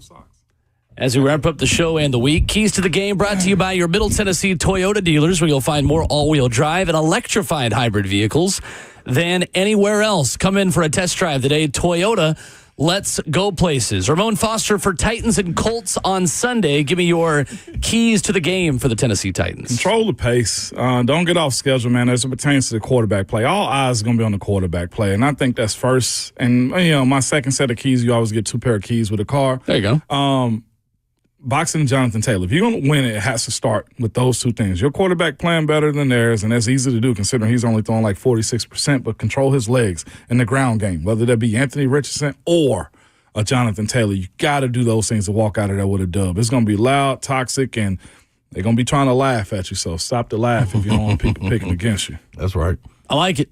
Slay, I would ask you for a key to the game for Tennessee, Ohio State, but you've told me just to let you give keys to the fans. So. Yeah, and that's all I got, man. Fan base, get on up there, get there in time. Make sure you bundle up. Don't freeze before getting in the game. Once you get in, the body warmth from all of our nation, you're gonna be just fine. That's right. Do the right thing getting up there, man. But hey, man, I already said 24-17. Let's book it. Let's run it. Book it. Mm-hmm. I like it. I absolutely love it. But for both of you guys too, we've talked about this a lot this morning, and kind of wrapping a bow on the game and the stage that Tennessee is at. It is really easy to forget where we were a couple of years ago. And I don't say that to say, oh, it's here we go again, right? And, oh, Tennessee on the road, all these things. Like, even if this doesn't go Tennessee's way, and I don't think it's going to not go, I think it is going to go Tennessee's way on Saturday night. Just embrace the moment, right? Right. Like, we were talking about McDonald's bags not that long ago. We were talking about, I don't know about this Heupel guy. UCF got worse every year he was there, kind of rode the coattails of Scott Frost. Like, what you've got has been built by adults in Knoxville because they said, hey, let's let the adults start to run the athletic department and run the university. There are a lot of fan bases and a lot of alumni councils and a lot of students and universities that would love to be in the position that you are in this weekend. So you start to get nervous. You start to, it's about 4 p.m. Saturday. Gosh, just wait until kickoff, man. Yeah. This is killing me. This is so anxious. Just think about where you were 4 years ago. Yeah. Hey, the words of Big Glow at 7 p.m. Friday. Yeah, Glow. It'll be 35 degrees. I ain't got no worries. And the worries ain't got me. That's what my vibe is. Shout out to Big Glow. I ain't got to lose. What we talking about? Like, we make those bags, man. Like, we'll lead to your point. GLO in a GLE. You feel me? Sprinter vans headed up north. Yeah, buddy. That's what we talking about. It is, man. I can't believe, man. Good. Never mind. It's a good time. It's a good time. It's a good time, Savage, man. That's the thing. We've been waiting on, and it's been building though. You know what I'm saying? Like you had the little wins against Florida. You know what I'm saying? We kind of almost thought the peak was the Alabama win 2 years ago. Right. Like we were really, you know what I mean? A lot of new Vols fans were ready to hang their hat on. That's right. Like, hey man, this is it. Like it's over. Like I don't care what happens next. We can go back down in the pits, but not knowing that didn't do nothing but wake up the Big Orange history. Yes, sir. You know what I'm saying? This is who we are. This is who we know. Yes, sir. Where we standing right now. That other stuff, man, that we went through, listen, that ain't number karma. We handled some things bad ways, you know what I mean? So we had to go out there and pay some dues. It's like paying taxes, Uncle Sam. We did the right thing. Yeah, you hate it. Yeah, but you got to go through it. And then you come out, I don't know a millionaire that ain't never been broke. You know what I'm saying? Like, and you just got to go through it. Go get it back again. Guess what, y'all? Handled our finances a little bit differently this time. You know what I mean? Handled our stocks a little bit differently this time. Put in our work a little bit differently this time. So now the payoff is a little bit differently. How do you handle it now moving forward?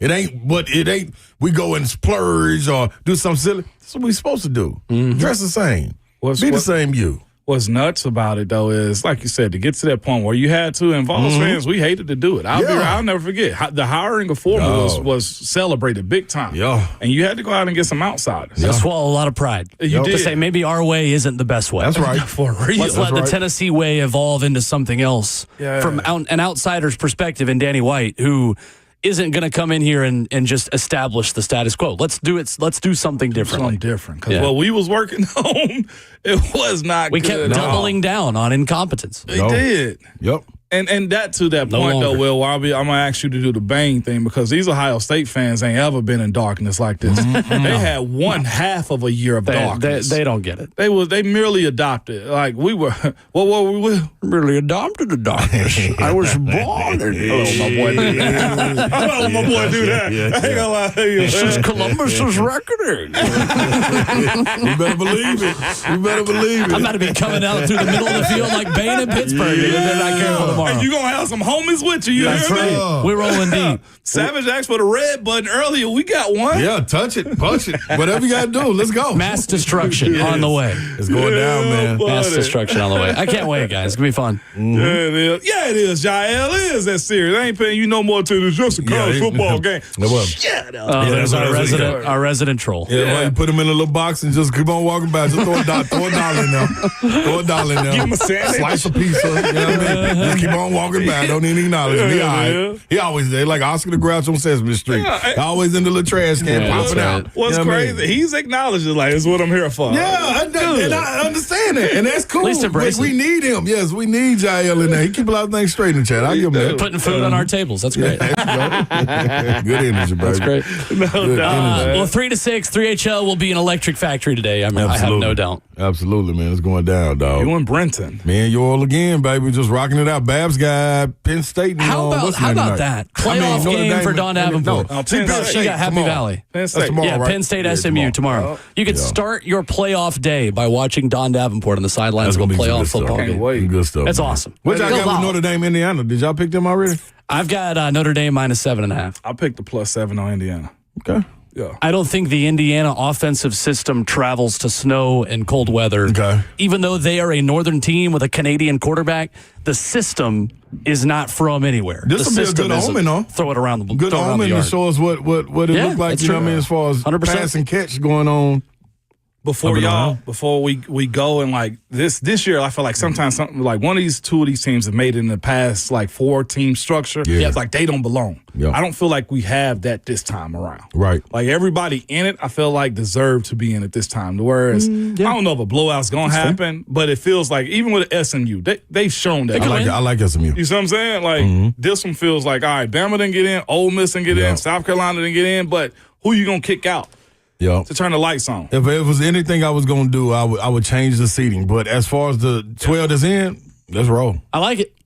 That is the show, and that is the week. Guys, enjoy the football this weekend. Enjoy the football starting tonight and tomorrow. Slay, we appreciate you coming in early with us. No doubt. Real. Hey, man, everybody bring your laces, man. If you got any shoelaces, just leave them home. That's what they did, so bring it on up. Don't bring no horseshoes to throw them out there, though. Nah. Them hurt. Bring them baby shoes. Yeah. Send us home. Y'all know how it is on Fridays, man. Hey, call somebody you ain't talked to in a while. Make a random phone call. Have a random conversation. Buy somebody in a shoe or drink, man. ELE, everybody love everybody, but make it back to us on Monday, man. And remember, your Twitter fingers and your mic always hot. Scorch.